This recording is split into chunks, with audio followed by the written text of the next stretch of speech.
Hello everyone and welcome back to the Horror Hut. Before you drift off, it would be a nice idea if you could leave a comment to let me know where you are listening from. Please don't forget to give the video a like and subscribe to the channel. Right, let's get comfy and relaxed, and let's begin. Story 1, Midnight Disappearances, Hunting Secrets Beyond the Highway. I never thought a gas station could feel so quiet and loud at the same time. The place smelled like a mix of old coffee, gasoline, and plastic. The coffee was bitter, the kind you drank because you needed it, not because it was good. I poured myself a cup from the pot that had been sitting on the burner all day. It was lukewarm, but I drank it anyway, the acrid taste scraping down my throat and waking me up just a little. I wiped down the counter for the 100th time that hour, my hands rough and sticky from the cleaning solution. The tiles beneath my feet were cold and slightly sticky, and I kept catching the flicker of the overhead light, one of those older bulbs that buzzed and dimmed just enough to make you look twice. "Hey," a voice said just behind me, low and hesitant. I jumped a little, turning around. It was Gary, the clerk who worked the afternoon shift. He leaned against the doorframe, rubbing his hands together like he was cold, even though the room was stuffy and warm. "You're new on the night shift, right?" he asked, voice barely above a whisper. "Yeah," I said, trying to sound casual. "First night." He nodded, eyes darting toward the window that faced the highway. "You'll want to be careful out there after midnight. Lots of folks been disappearing." My mouth went dry. I blinked, thinking I'd misheard. Disappearing? Gary shrugged, but his hands fidgeted.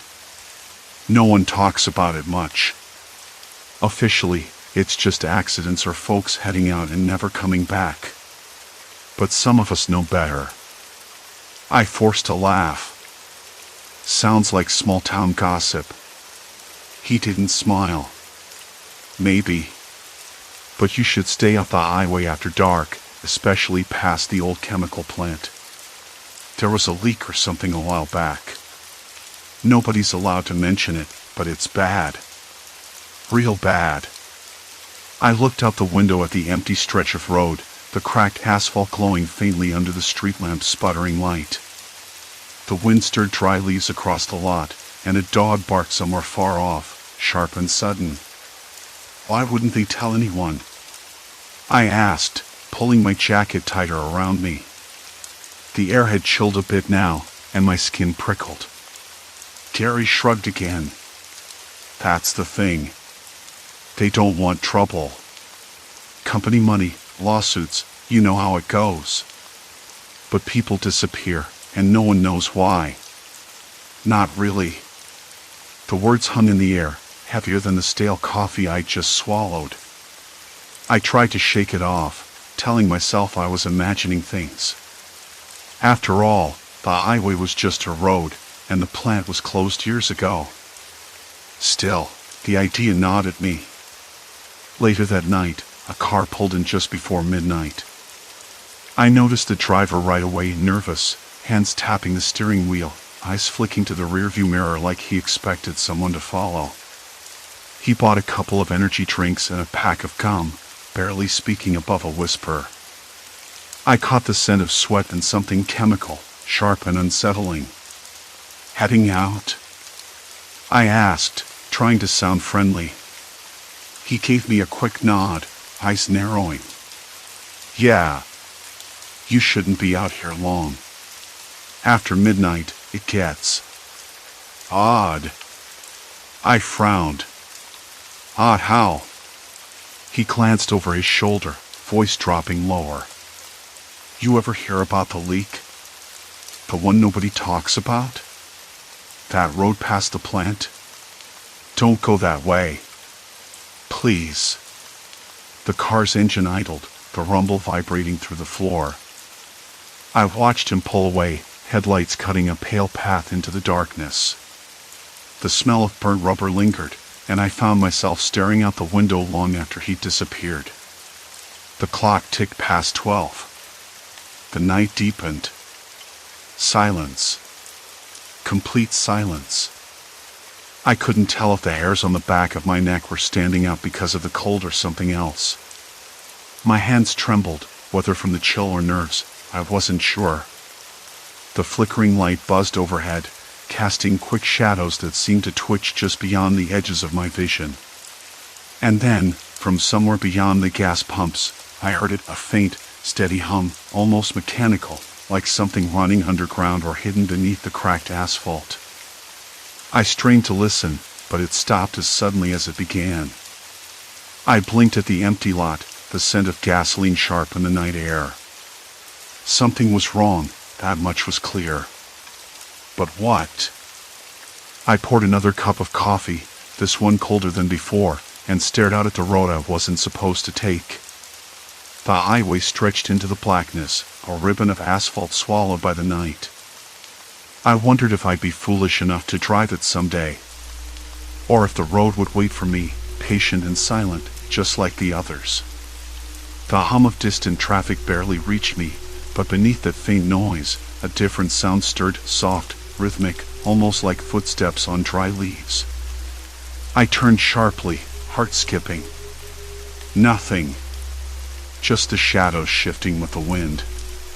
Still, the unease clung to my skin, colder than the night air. Maybe it wasn't the road itself, but what rode alongside it, memories, warnings, or ghosts I hadn't faced yet. I took a deep breath, realizing that some paths don't just wait, they watch. And sometimes, they decide when you're ready to walk them.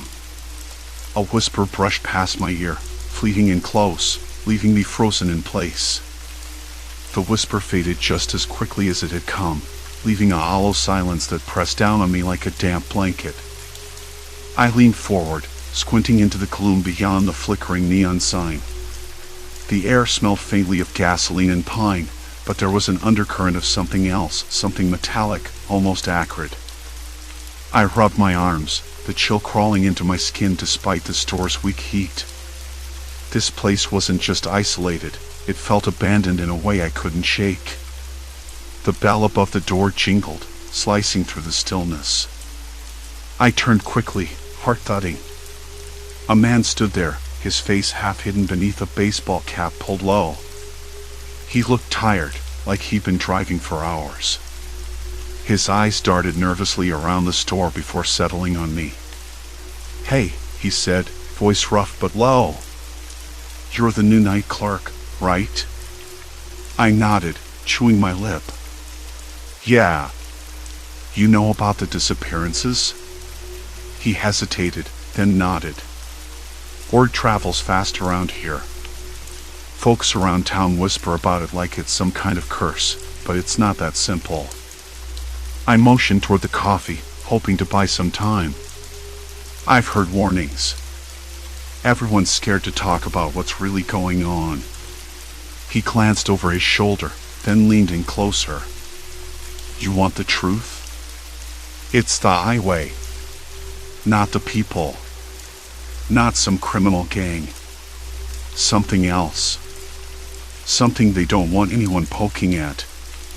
The weight of his words settled over me, thick and heavy. I remembered the unconscious fear that had gripped me earlier, the way the night seemed to hold its breath.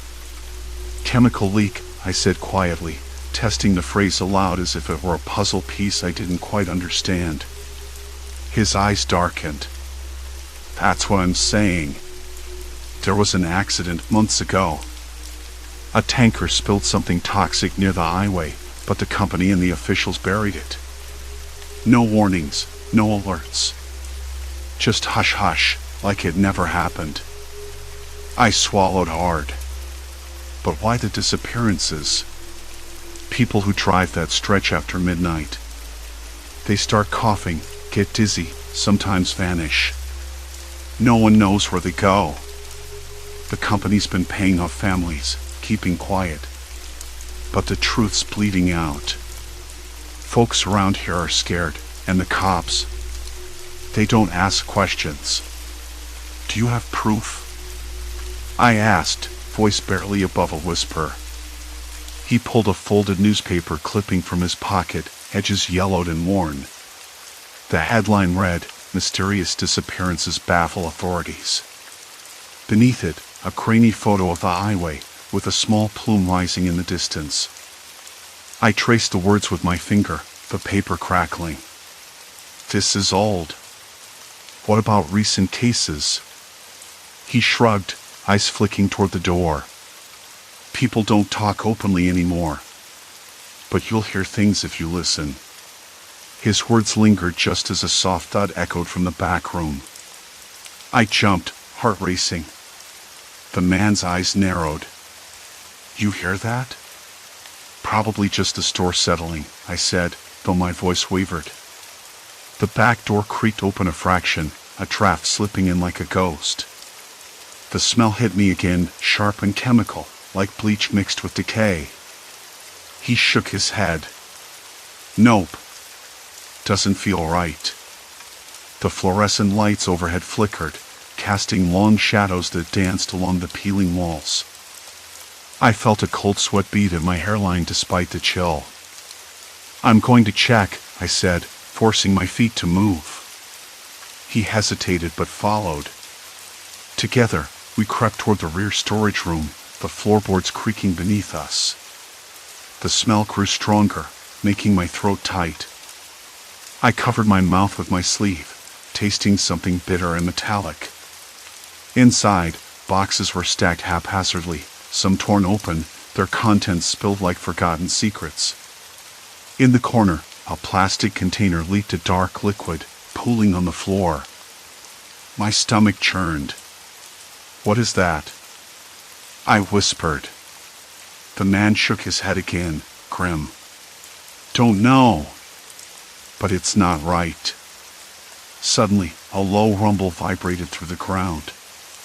The lights flickered and dimmed, plunging the room, with its faint smell of dust and decay, into near darkness.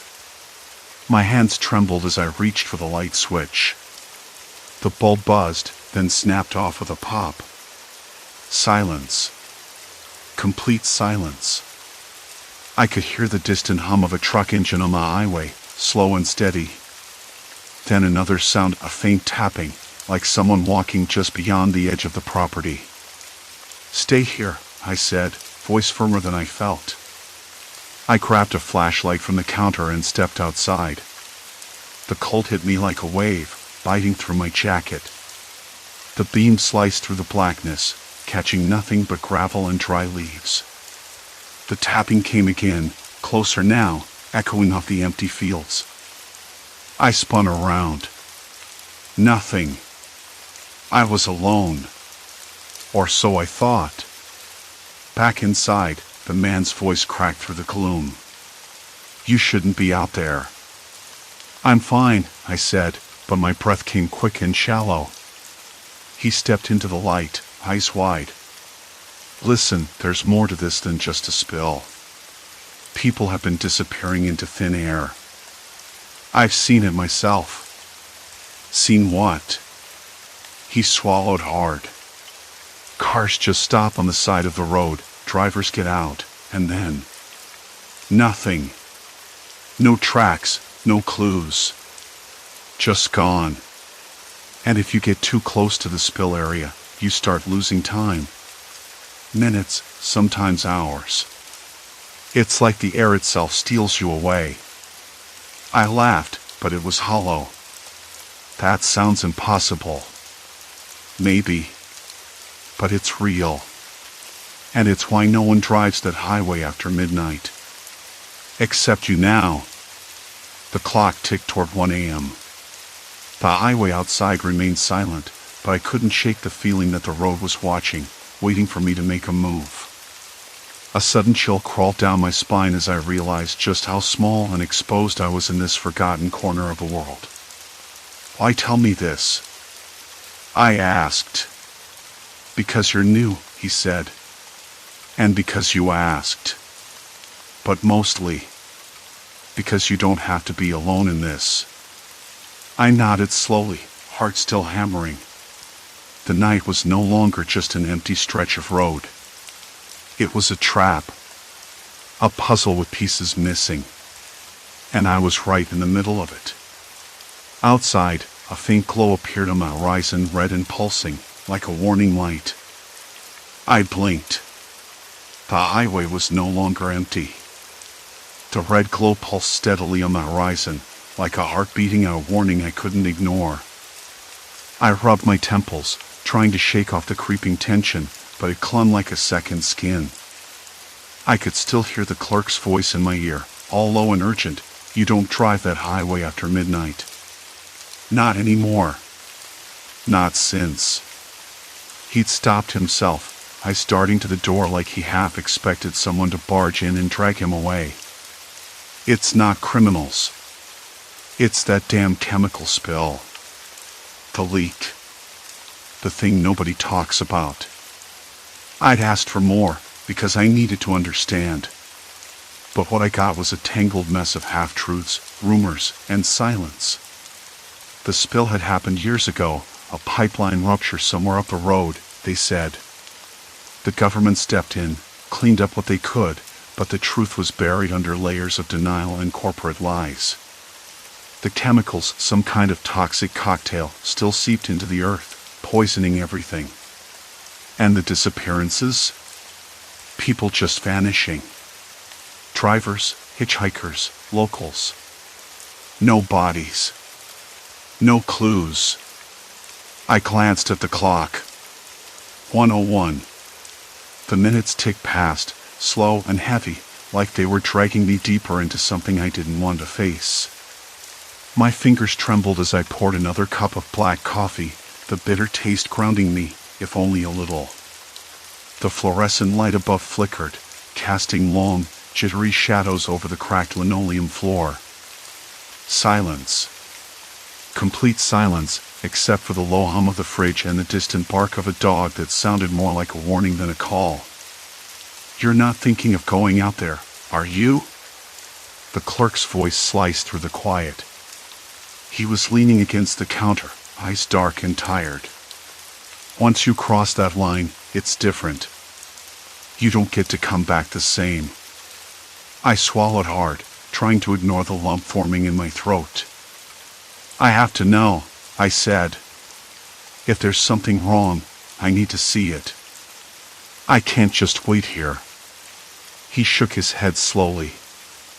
"You don't get it. It's not about seeing. It's about surviving. The air itself," he stopped, like saying it out loud made it real. "It messes with time. People lose hours, sometimes whole nights.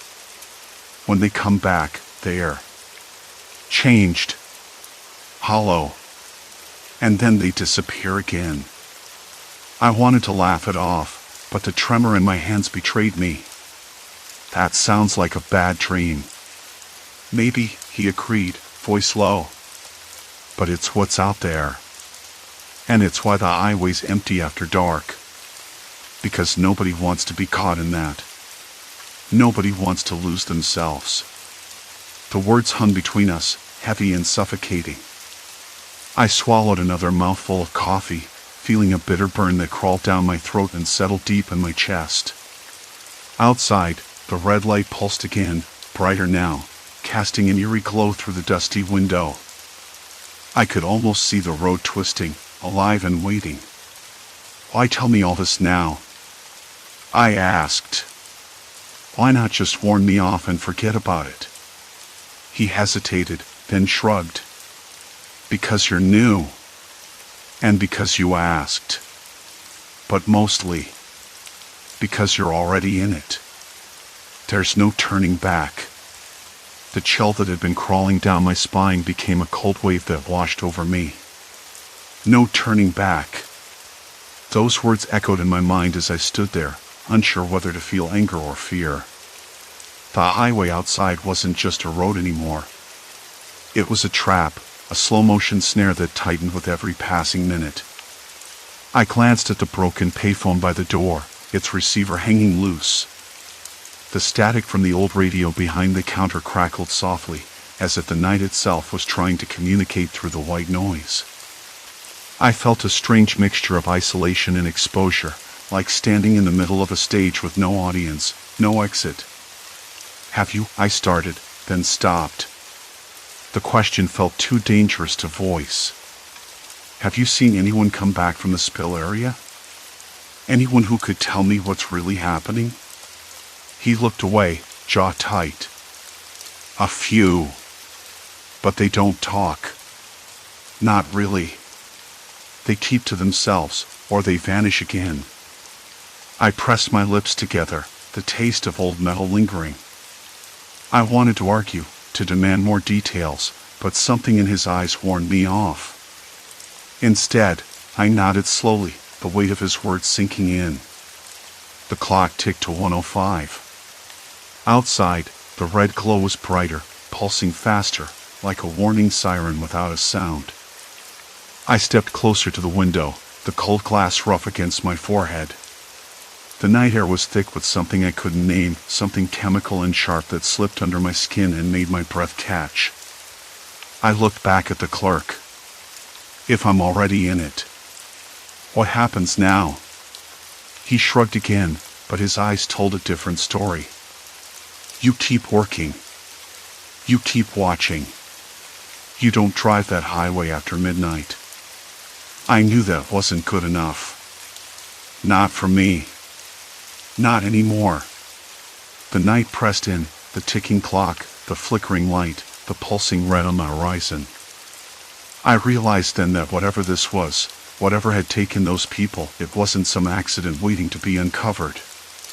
It was a slow, creeping poison, swallowing everything whole, and I was standing right at its edge. I wanted to turn away, to lock the doors and pretend none of it was real. But the truck rolled past the station, its headlights cutting through the dark, and something about the way it moved, too smooth, too deliberate, made me freeze in place. The highway wasn't empty anymore. It never had been. And now it was coming for me. The truck's headlights vanished around the bend, swallowed by the black ribbon of highway, but the unease they left behind lingered like a bad taste. I glanced at the clock behind the counter. 20 minutes until midnight. Too close. I wanted to believe it was just a rumor, a local joke to scare new hires like me. But the way the other clerk's eyes darted away when I asked no, when I pressed them for details, told a different story. Something was buried here, something rotting beneath the surface of this quiet town. One of the older clerks, a woman named Marge, shuffled past the doorway to the storage room. Her face was pale under the flickering fluorescent light, and she glanced at me before pulling the door closed behind her with a soft click. I could almost hear the lock slide into place. I wanted to follow her, demand answers, but my legs felt like they were made of lead. Instead, I leaned against the counter, the rough wood grain scratching the palm of my hand. The humming of the fridge, the faint buzz of the flickering light, the distant howl of a dog somewhere near the tree line, everything felt sharper, more alive in the darkness. Then I saw it, a flicker of movement outside, just beyond the pump lights. A figure, tall and thin, crossing the empty lot, moving with a slow, deliberate pace toward the highway. I squinted, trying to make out details, but the shadows swallowed him. I swallowed hard. This wasn't just some local rumor. Someone was out there. I stepped outside, the night air biting at my cheeks. The smell of gasoline mixed with wet earth, and deeper, underneath everything, the faint but unmistakable stench of chemicals, acrid, like burnt plastic and rusted metal. I remembered the clerk's vague warning about the chemical leak. What if that was what was out there, poisoning the land, the people? What if the disappearances were just the first signs of something worse? The figure stopped at the edge of the highway and looked back toward the station. I caught the glint of eyes reflecting in the moonlight. Not human eyes, though. Too empty, too cold. I shivered, backing inside, slamming the door shut behind me. The lock clicked, but I didn't feel any safer. I was trapped in a glass box surrounded by darkness. The highway was out there, a dark artery pulsing with danger. I tried to shake off the dread and focused on the security monitors mounted above the counter. Grainy black and white images flickered on the screens, mostly empty roads, the gas pumps, the parking lot. But then one camera caught movement near the back fence. A shadow slipped behind a rusted pickup truck, just out of sight. I leaned closer. The figure moved again, slow and calculated. I could almost hear the soft crunch of gravel beneath heavy boots. "Who's there?" I called out, my voice cracking more than I wanted. Silence answered. Then, a voice, low, gravelly, barely a whisper, came from the radio near the soda fridge. Static. Interference. But beneath it, I thought I heard words. "Don't trust the highway."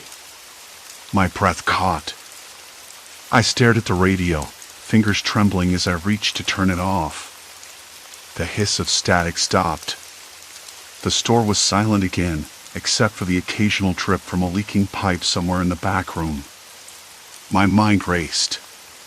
What had I gotten myself into? The disappearances, the chemical leak, the secret warnings, it all pointed to something bigger, something dangerous enough to keep everyone silent, scared, trapped in this loop of fear. I glanced at the clock again. Midnight had come and gone. The highway should have been empty. But it wasn't. Footsteps echoed outside. Slow. Deliberate. Coming closer. I wanted to hide. To run. But the back door was locked, the front windows too thick to break without tools I didn't have. And the highway was out there, waiting. Then the power flickered. The lights dimmed until the store was swallowed in near darkness, the only glow coming from the faint red light of the pumps outside. I held my breath. And the footsteps stopped. A shadow materialized just beyond the glass, shifting with the weak pulse of the neon sign. My heart hammered, each beat louder than the last. The figure's outline was tall, broad-shouldered, but the details were lost in the dark. I could only make out the slow rise and fall of a breath, visible in the cool night air. Then, a voice. Low, gravelly, carrying a weight that pressed against my ribs. "Open up." I didn't answer. My hands clenched into fists, nails biting into my palms. Outside, the footsteps began again, pacing now circle after circle around the building, like a predator waiting for its prey to make the mistake of moving. A sudden crash echoed from the far end of the lot, a metal trash can kicked over, rolling across the cracked asphalt. My pulse surged. The figure paused, then muttered something under his breath before retreating a few steps. A flash of movement, and suddenly headlights pierced the darkness, blinding me. The engine revved aggressively, tires squealing against pavement. The car sped past, leaving the lot empty once more, save for the trembling silence and the faint, lingering echo of danger. I sank to the floor, every nerve on edge, knowing this was far from over. The night had only just begun. The night air hung thick and damp around the gas station, carrying the faint, sour tang of something I couldn't quite place. It wasn't gasoline. No, it was something sharper, colder, a chemical edge that scraped at my throat whenever I stepped outside after midnight. I had learned to notice it, the way you notice a shadow shifting just beyond the corner of your eye. That night, I was supposed to close up at 2, but the phone call from Marla kept me there until nearly 4. She sounded shaken, voice low and hurried, skipping over the usual pleasantries. "You don't want to take the highway tonight," she said, and I could hear the static crackling between us. "There's been another disappearance." I nodded to myself, even though she couldn't see me. "You mean another one of those?" "That chemical leak," she interrupted, voice barely a whisper. "It's worse than we thought. They're not telling anyone how bad. People just vanish." I ran my hand over the counter, feeling the rough edges of the plastic beneath my palm. The fluorescent light above flickered again, a stuttering pulse that matched the rapid beat in my chest. I'd heard the rumors, of course. The highway was a no-go zone after midnight, but the official line was always silence or denial. No one spoke about the leak. No one admitted there was a problem. You think it's still spreading? I asked, voice low. Could be. I don't know. But whatever it is, it's hiding in the shadows, and it's patient. I swallowed hard. The idea of patience in something so deadly was chilling. It meant waiting, watching, choosing its moment. Not random chance at all. After the call, the station felt different. The usual hum of the old fridge, the buzzing of the neon sign outside, they all seemed muted, like the world had been drained of color. My hands trembled slightly as I counted the register, the coins clinking too loudly in the otherwise thick silence. I told myself it was just exhaustion. It had to be. The highway loomed just a mile down the road, a ribbon of black asphalt slicing through the darkness. I thought about the drivers who crossed it in the dead of night and never come back, swallowed whole by something no one wanted to name. The thought made my skin prickle and my breath catch in my chest. I decided I wouldn't take that road. Not tonight. Not ever again. Instead, I called a friend in town and asked if I could crash on their couch. It felt safer than the empty highway, safer than the gas station that suddenly felt like a trap. The friend agreed without hesitation, and I packed a bag in silence, every sound amplified, the creak of the floorboards, the soft rustle of fabric. The night pressed in close, thick and heavy, as if it were holding its breath. Driving the back roads, away from the highway, I noticed the air shift again. That same chemical sting was there, faint but unmistakable. I rolled down the window and breathed deep, the cold night air biting at my lungs. It hit me then, this wasn't just a leak. It was a slow poison, seeping through the land, invisible but lethal. And the silence surrounding it? That was the real danger. A quiet conspiracy wrapped in denial and fear. I thought about the clerks who warned me, their eyes darting nervously whenever the highway came up in conversation. The missing people, their families left with nothing but questions. The company in town that everyone whispered about but never named. I felt a swell of anger rising inside me, bitter and raw. How many more had to disappear before someone stood up and said enough? At my friend's place, I sat by the window, watching the highway's faint glow in the distance. The street lamp outside flickered, casting long shadows across the floor. I realized I wasn't just afraid of the chemical anymore. I was afraid of the silence, the lies, the complicity. But I wasn't going to be silent. The next morning, I went back to the station.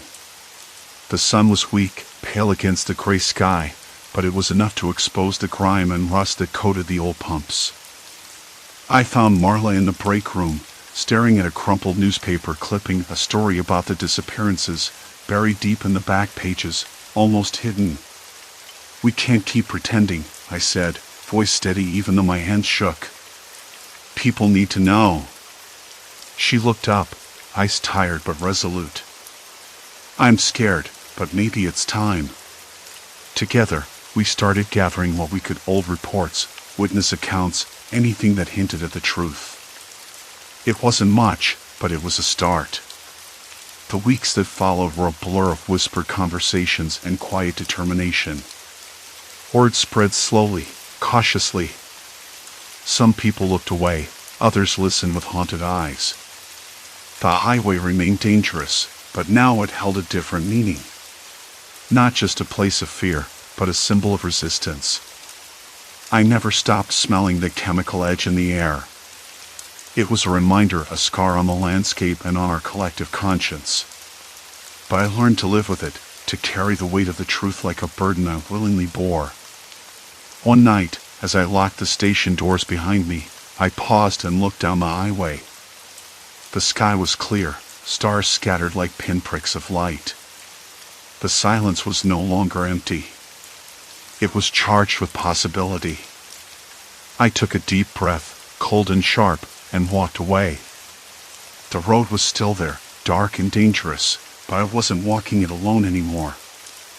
I was part of the story now, no longer just a witness, but someone who dared to speak.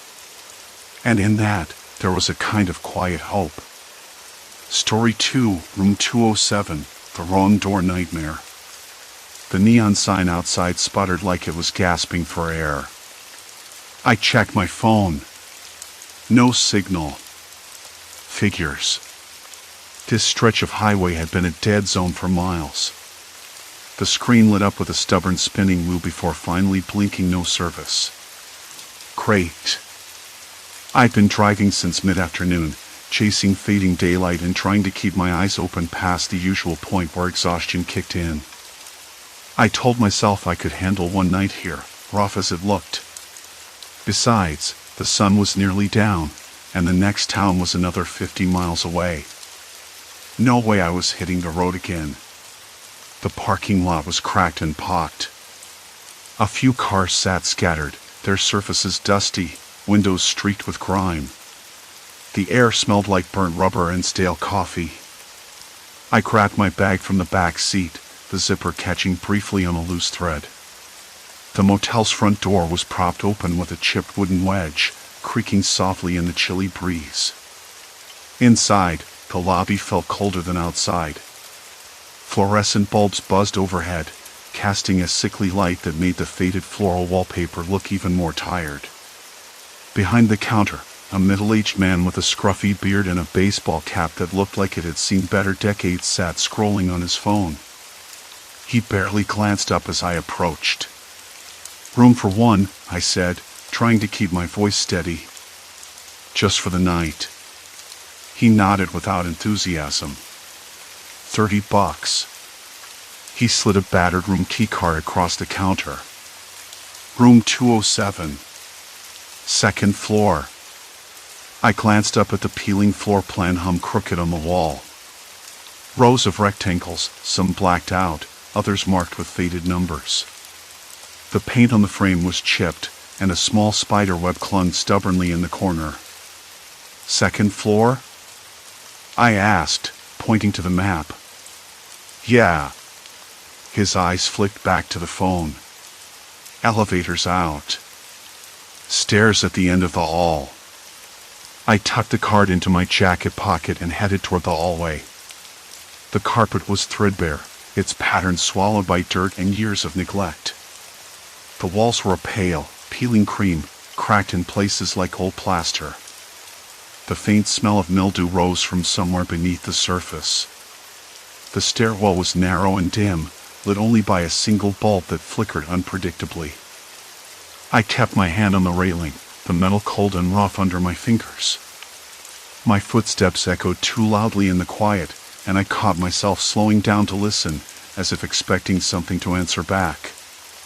Room 207 was near the end of a corridor lined with identical doors, each marked with peeling numbers and scratched metal plates. I swiped the keycard, and the lock clicked open with an unexpectedly smooth sound. The door swung inward, revealing a small, cramped space that smelled like stale smoke and old carpet. I dropped my bag on the floor, the thin mattress creaking under my weight when I sat down. The window looked out onto the parking lot, but the glass was streaked with grime and the view was mostly obscured by a sagging curtain. Outside, a dog barked somewhere in the distance, sharp and sudden against the otherwise silent night. I unpacked slowly, trying to shake off the weariness. The bathroom was cramped, the grout cracked and discolored. A faint rust stain seeped from the faucet. I ran the tap, the water sputtered before steadying, cool and metallic. I splashed some on my face, the chill sharp enough to jolt me awake a little. Before turning in, I pulled the motel map from my pocket again, squinting at the layout. There were 20 rooms on the second floor, but the corridor I was on seemed longer than the plan suggested. Curiosity nudged me forward. I stepped back into the hall, keycard in hand, and tried the door across from mine 208. Locked. Next one down, 209, same. I pressed the card again at random doors, but none budged. Then I noticed something strange. At the far end of the corridor, past the last numbered door on the map, an unmarked door sat slightly ajar. The hallway beyond it stretched into shadow, unlit and uncharted. I hesitated. The keycard was in my hand, and I wondered if it might work there too. Part of me told me to turn back, to leave it alone. But tired or not, something about that door gnawed at me. I swiped the card. It slid through the reader without resistance. The lock clicked open, the sound sharper in the silence. I pushed the door wider, the hinges groaning like a slow sigh. Inside was another corridor, narrower, colder somehow. The walls were painted a faded gray, and the floor felt rougher underfoot, like bare concrete. No carpet here. The air smelled different too, less musty, more sterile, like a hospital hallway or an abandoned office building. A faint hum of fluorescent lights buzzed overhead, though the bulbs flickered intermittently, casting long shadows that jumped with each pulse. I stepped inside, the door closing softly behind me. My footsteps echoed again, but this time the sound felt different, hollow, distant, like the space was larger than it looked. I turned back and tried the door, but the lock was dead. No response to the card. I tried again, pressing harder, but nothing. The door was stuck, sealed shut. Panic prickled at the back of my neck. I pulled out the map, shaking it under the flickering light. This corridor wasn't on any of the motel's floors. Rooms and numbers, doors leading nowhere I recognized. I took a breath, trying to steady myself. My hands trembled slightly. I wasn't imagining this. The layout I'd been given didn't match the building I was in. How could that be? I stepped forward, the carpet replaced by cold tiles that echoed underfoot. Doors lined both sides, all locked, some with peeling labels that made no sense. Maintenance, storage, closed. I tried a few with the card. No luck. Turning at the end, I found another hallway branching off, longer, darker. Every turn I took seemed to lead me deeper inside a maze I hadn't signed up for. The air grew colder still, and the buzz of the overhead lights was accompanied by a faint scratching noise, maybe a rat or some other critter. But I wasn't sure. The more I walked, the more the motel seemed to shift around me. Hallways I'd passed earlier appeared unfamiliar, or had vanished altogether. I paused to listen. Silence. Complete silence. My breath came out in short puffs. I swallowed the sudden dryness in my throat and pressed on, hoping the next door would lead me back to the main corridor, or at least somewhere familiar. But it didn't. Instead, I found myself standing before a blank wall where a door should have been. The map was useless here, the keycard a meaningless piece of plastic. And then, from somewhere deep in the building, I heard footsteps. Slow. Deliberate. They weren't mine. I froze. The keycard felt cold in my clenched hand. The flickering lights overhead cast long shadows that seemed to lean toward me. I wasn't alone in this place. Not by a long shot. The blank wall stared back at me like a dare. No door, no handle, no sign that anything but solid plaster existed behind that stretch of faded wallpaper peeling at the edges. I pressed my fingers against it, feeling the rough texture, cool and unyielding. A hollow thud echoed in my palm, but that was nothing new here. Every surface seemed to absorb sound, deadening the space around me. The fluorescent bulb overhead buzzed unevenly, flickering like it was struggling to stay awake, casting a jittery shadow that made the wall look less solid than it actually was. I stepped back, blinking hard, the dryness in my throat worsening. The air was stale, like a forgotten basement, but colder, almost aggressively so. I could taste it, sharp and metallic, as if I'd been breathing in dust and rust for hours. The scratching noise was gone now, replaced by silence so complete it felt unnatural. My footsteps were the only sound, and even those seemed muted, swallowed by the oppressive stillness. I rubbed my eyes and forced myself to think. This wasn't some haunted hotel. No ghosts. No specters. Just a building that didn't want me to leave. I turned around slowly, eyes scanning the walls for anything familiar. The hallway I'd come down now looked different. I swear I'd passed a water fountain here before, but it was gone. In its place was a peeling motel sign, the kind you see stuck on a door that's been abandoned for years. The letters were scrawled in almost childish handwriting, "Keep out." The sticker was cracked and yellowed, but the message was clear. "Keep out," I muttered, testing the words aloud. I didn't believe in curses, but the phrase stuck in my head like a warning. A cold sweat broke out across my back. I tried the keycard again on a nearby door marked "Manager's Office." Nothing. I was trapped. Trapped in a building that shifted beneath my feet. That was the only way to explain it. The walls, the doors, the hallways, they were moving, like a puzzle where the pieces didn't fit anymore. I took a deep breath and forced myself to move forward. Panic wouldn't help me, and I needed answers. I backtracked, trying to reconstruct my path. The corridor I'd entered was narrow, carpet threadbare and stained, the smell of mildew thick enough to choke on. The overhead lights flickered more violently now, buzzing and humming like they were about to give out.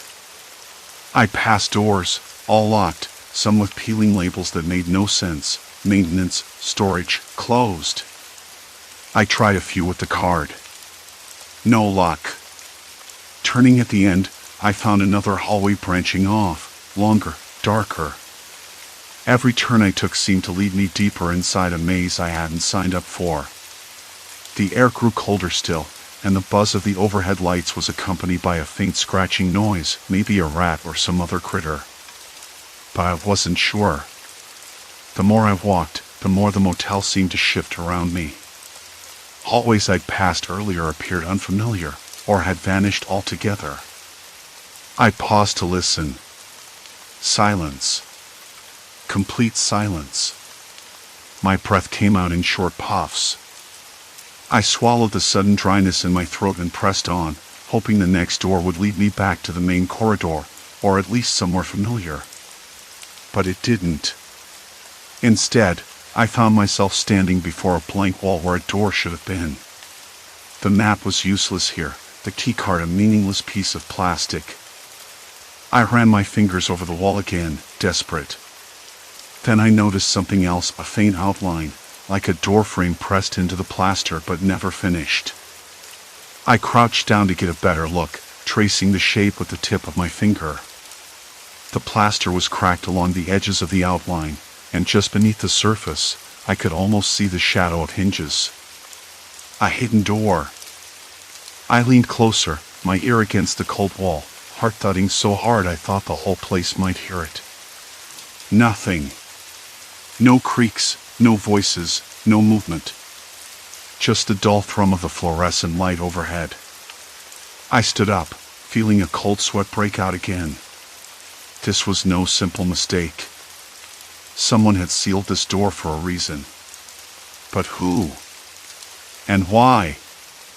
I backed away slowly, glancing down the hallway again. The scratches were louder now, closer. Not the scurrying of a rat.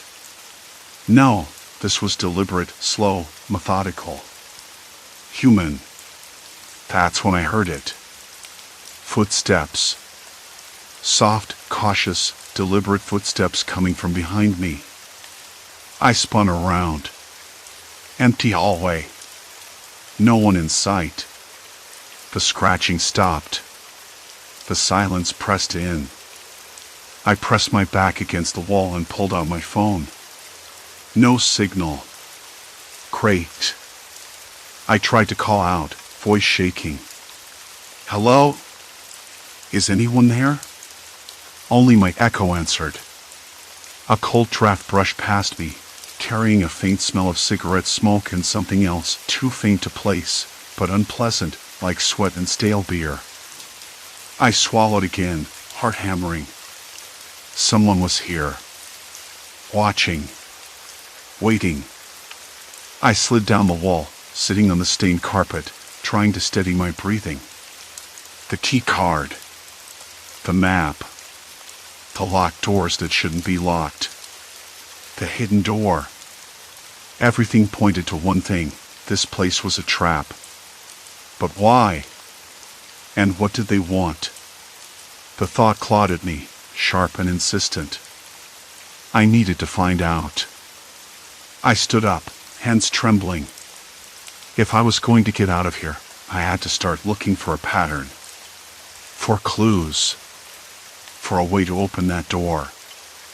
I headed back the way I'd come, retracing my steps with more care. At the intersection, I noticed something new, a small scrap of paper pinned under a chipped piece of tape on the wall.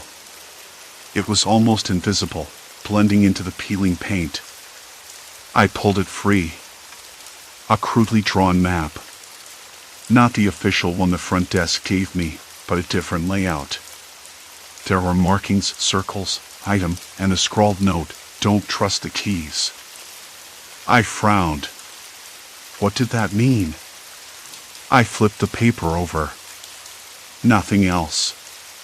No signature. No explanation. My stomach twisted. I folded the paper carefully and slipped it into my pocket. The scratching started again, this time from the far end of the hallway. I froze, listening. A faint shuffle, then silence. I swallowed hard. This wasn't just a broken motel. It was a prison.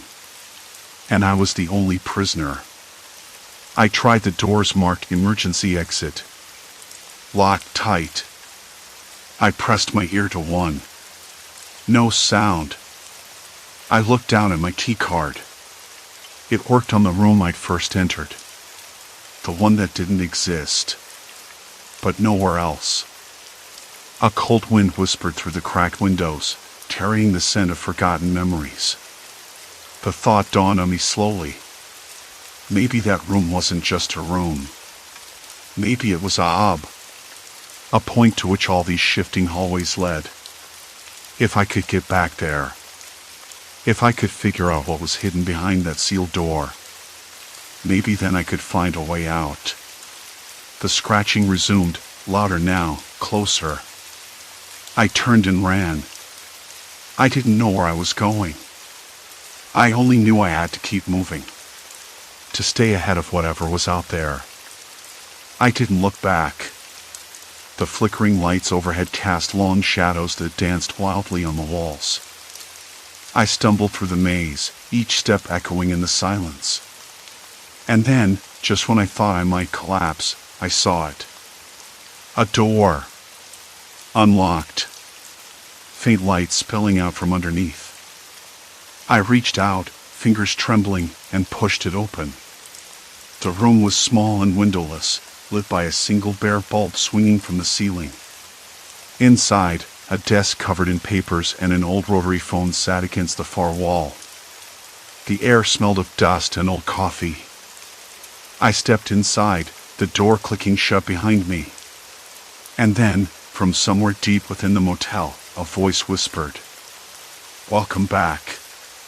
The scrap of paper burned in my pocket like a secret I wasn't sure I wanted to know. Don't trust the keys. Simple words, but they twisted around my thoughts as I stood frozen outside that locked emergency exit. The hallway stretched dim and silent ahead, the flicker of the overhead light casting long, jittery shadows across the cracked tiles. I could almost taste the stale, recycled air, musty with damp plaster, and that faint chemical sting of cleaning supplies that never quite reached the corners. I pressed my palm flat against the cold metal door, feeling the roughness of chipped paint beneath my fingertips. No sound came through, just the hollow thud of my heartbeat. It wasn't the first door I tried, but it was the first that mattered. Every exit was locked down like a vault. The motel wasn't just run down. It was sealed. I swallowed hard, trying to steady the tremble in my hands. The key card in my other pocket felt heavier now, like it carried the weight of a trap rather than a promise of escape. The door it opened, the one I'd stumbled into by accident, the room that didn't exist, was the one thing I could get to. And nowhere else. I stepped back from the emergency exit and looked around. The corridor was empty, but the silence was too complete.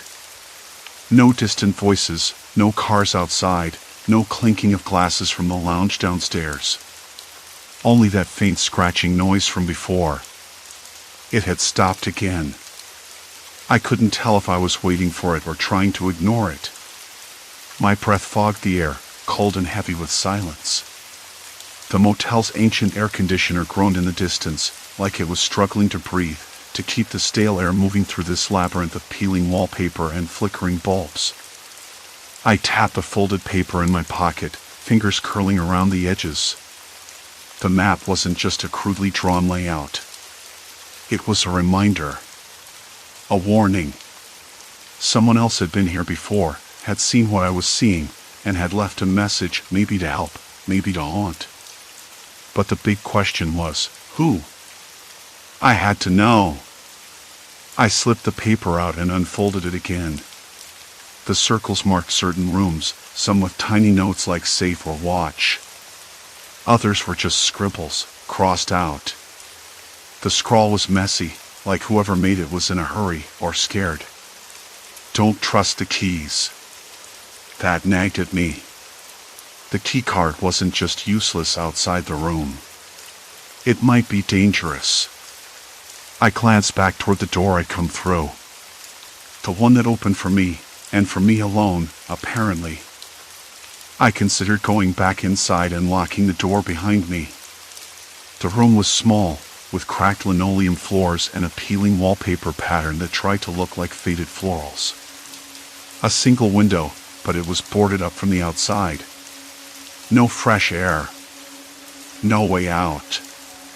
The thought made my chest tighten. Then, footsteps. Soft but definite. Somewhere down the hall, closer this time. I froze, heart hammering. The scratching had started again, but now it was joined by something else rhythmic and deliberate. Footsteps. Slow, heavy. I slid the map back into my pocket and pressed my back against the wall. The overhead light flickered once, twice, then steadied. The footsteps stopped just out of sight around the corner. "Hello?" I called out, voice rough. "Is someone there?" No answer. The silence that followed was worse. I debated whether to run or stay still. The hallway behind me was a dead end. Ahead, it branched left and right, twisting deeper into the motel's maze. I didn't know which way led out, or if any of them did. The key card burned against my thigh. I thought about the motel clerk's tired eyes earlier that day, the way he avoided looking directly at me. There had to be more to this place. Something he wasn't saying. And now, someone else was here. Watching. The footsteps resumed, slower this time, measured. Closer. I pressed my hand to the wall, feeling the rough plaster beneath my fingers, the cold seeping in through the chipped paint. My skin prickled. The air smelled sour, like old sweat and something metallic I couldn't place. Maybe rust. Or worse. I edged forward, careful to keep out of sight around the corner. The hallway stretched into darkness, the single bulb overhead flickering like a dying heartbeat. "Hey!" I whispered, louder than I meant. "I'm not looking for trouble." No reply. Just the shuffle of footsteps retreating, then cracking back toward me. The sound of a door clicking shut echoed down the hall. I swallowed, trying to stay calm. Whoever it was didn't want to talk. Maybe they didn't want me to leave. I found myself thinking about the front desk again. The worn-out receptionist, the way he handed me the key card with a nervous glance. Had he known something? Was he involved? The thought was unbearable. But the only way out was through. I unfolded the map again, tracing the route with a trembling finger. There was a room marked with a circle and a note, safe. If you can get there. It was a long shot. But it was something. I moved fast, footfalls muffled on the cracked tiles as I slipped through the maze of corridors, avoiding the corners where shadows pulled like ink. Every door was a potential trap. Every step echoed too loud. The motel's stale air grew heavier. I could taste it now, like copper on my tongue, sharp and bitter. The flickering lights overhead buzzed in my ears, adding a strange rhythm to the silence. I reached the door marked on the map. The key card didn't work here, of course. Beneath the heavy fog, shadows shifted silently along the deserted street. The room inside was small and bare, but the window was unboarded. Moonlight spilled in, pale and cold. I stepped inside and closed the door softly behind me. For the first time since I'd arrived, I felt a flicker of relief. Fresh air. A glimpse of the outside world. But it was a false hope. Because as I turned, the door clicked locked behind me. And somewhere in the dark hallway, footsteps began again. Slow. Patient. Waiting. I was trapped. And I wasn't alone. The door didn't budge. Not a whisper of movement. I pressed my palm flat against the cold metal, feeling the rough paint flake under my skin. The key card was useless here. Just like every other door I tried since I left my room. The flickering fluorescent light above sputtered and died, plunging the hallway into a desperate kind of dimness, the kind that makes your eyes strain to find something familiar. I swallowed hard, tasting the copper tang again, sharper this time, like the motel was bleeding into me. I backed away slowly, the worn carpet crunching beneath my shoes, and the silence settled so thick I could almost hear the blood rushing in my ears. The map in my hand was crumpled and stained, edges curling like old leaves. I traced my route again with a finger that trembled. That circle, the word safe scrawled in faded ink, was it a lie? A trap? Maybe it was the only hope I had left. The hallway stretched out to my left and right, both sides swallowed by shadows that seemed to twist and curl like smoke. I turned left first, stepping carefully, the air, cold and heavy with silence growing colder, drier. The smell shifted, no longer just a stale motel funk but something else. Something sharp, metallic, and faintly sweet. It nudged at the back of my throat, making me cough. I paused, listening. Nothing. Only the distant hum of an air conditioner struggling to keep up. At the end of the hall, a door cracked open a sliver. A sliver of yellow light spilled out, warm and inviting in contrast to the oppressive gloom. I froze. My fingers clenched the keycard so tightly the plastic bent. Whoever was inside knew I was here. I could feel it like a weight in my chest. I stepped forward. Hello? My voice was low, rough. Is someone there? No answer. Just the quiet buzz of that yellow light, the faint scrape of a chair against the floor. I inched closer, the floorboards creaking underfoot. The door eased wider, revealing a room that didn't look like it belonged in this motel. The walls were painted a soft cream, clean and unblemished. A small desk sat below a window, papers neatly stacked, a rotary phone resting on top. The air smelled of lemon cleaner and old paper. It was a tiny island of normalcy in a sea of decay. I stepped inside, the door clicking shut behind me. My heart hammered against my ribs, loud enough that I half expected someone to hear it. I scanned the room, searching for a clue, a person, anything. Nothing moved. No one breathed. The silence was heavy, but it wasn't empty. On the desk, a folded piece of paper caught my eye. I picked it up, fingers slick with sweat. The handwriting was jagged, hurried. If you want out, don't trust the lights. Follow the cold. I frowned. Follow the cold? What did that even mean? The only cold I felt was the chill creeping up my spine. Suddenly, a noise. A soft shuffle from behind the door. I spun around, heart spiking. The door rattled gently, as if someone was pressing against it from the other side. "Hey," I called, voice barely above a whisper. "I'm not here to hurt you. Please, just..." The door stopped moving. Silence. Then, a scrape, like nails against wood. I backed away slowly, eyes darting around the room. The window, the one behind the desk, was sealed shut, but the glass was smudged with fingerprints. Someone had been watching. Maybe still was. My hands trembled, and I shoved the paper into my pocket. I needed to think, to breathe. The walls felt like they were closing in, the air thickening, pressing against my lungs. I moved toward the door, testing the handle. Locked. Not surprising. The keycard didn't work here either. I pressed my ear to the door, straining for any sound.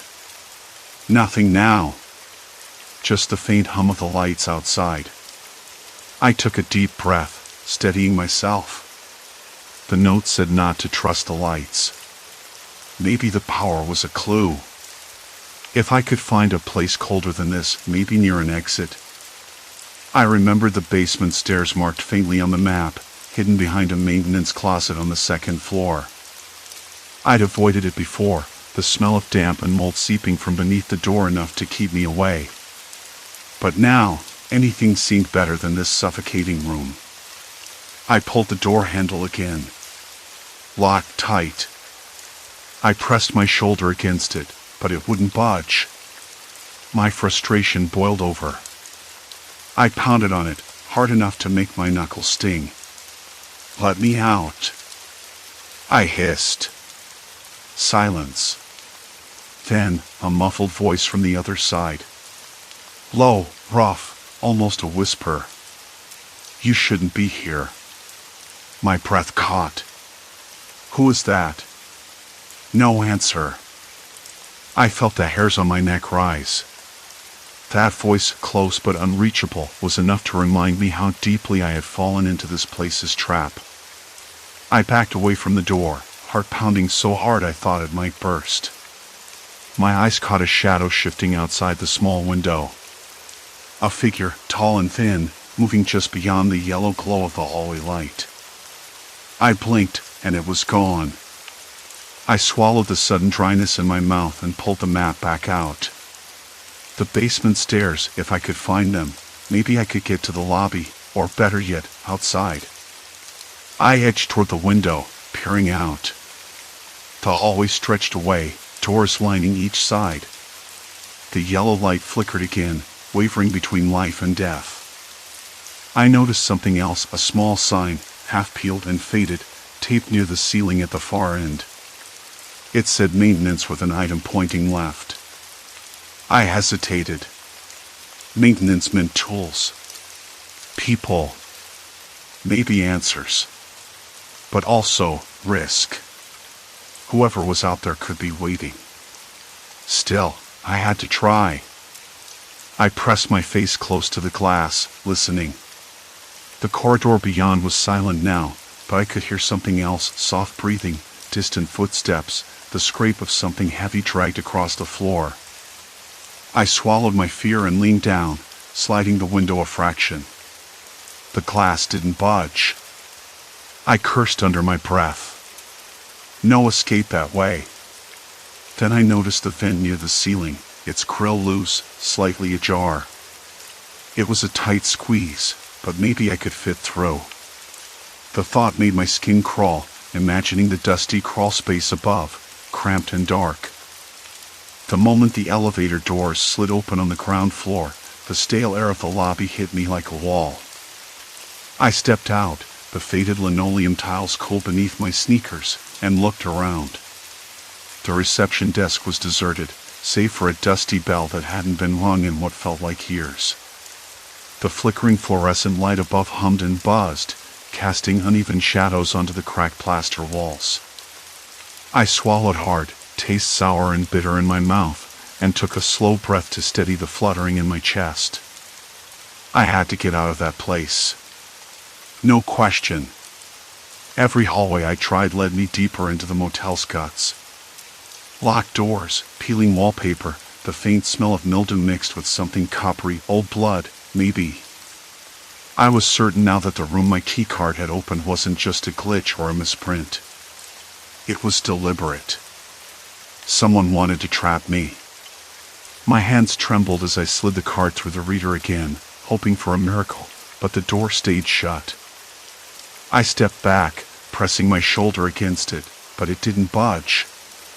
Behind me, the hallway stretched endlessly, a crooked spine of doors and flickering bulbs. Each corridor looked the same, like a twisted funhouse mirror reflecting my growing panic. I tried to focus. I kept telling myself, this was a building, old and decrepit, but just a building. No ghosts. No tricks. No supernatural nonsense. People made this mess, people who wanted to hurt others by trapping them in a nightmare of their own design. I wished I could hear a voice, a friendly voice, footsteps, anything but silence. Complete silence. A faint creak drew my attention. I spun around, heart hammering, eyes darting toward the end of the hall. A shadow moved, maybe a figure. Maybe just a trick of the light. The smell hit me then, sweat, stale cigarettes, something metallic and sharp. Someone was here. Watching. I swallowed dry and stepped forward, every nerve screaming to run, but my legs felt like lead. I forced myself to keep moving, following the sound of soft footsteps echoing just ahead. The corridors twisted and branched like a labyrinth, and I couldn't tell if I was going forward or deeper into the maze. The air was thick, dusty, and the musty scent mixed with something else, fear, maybe.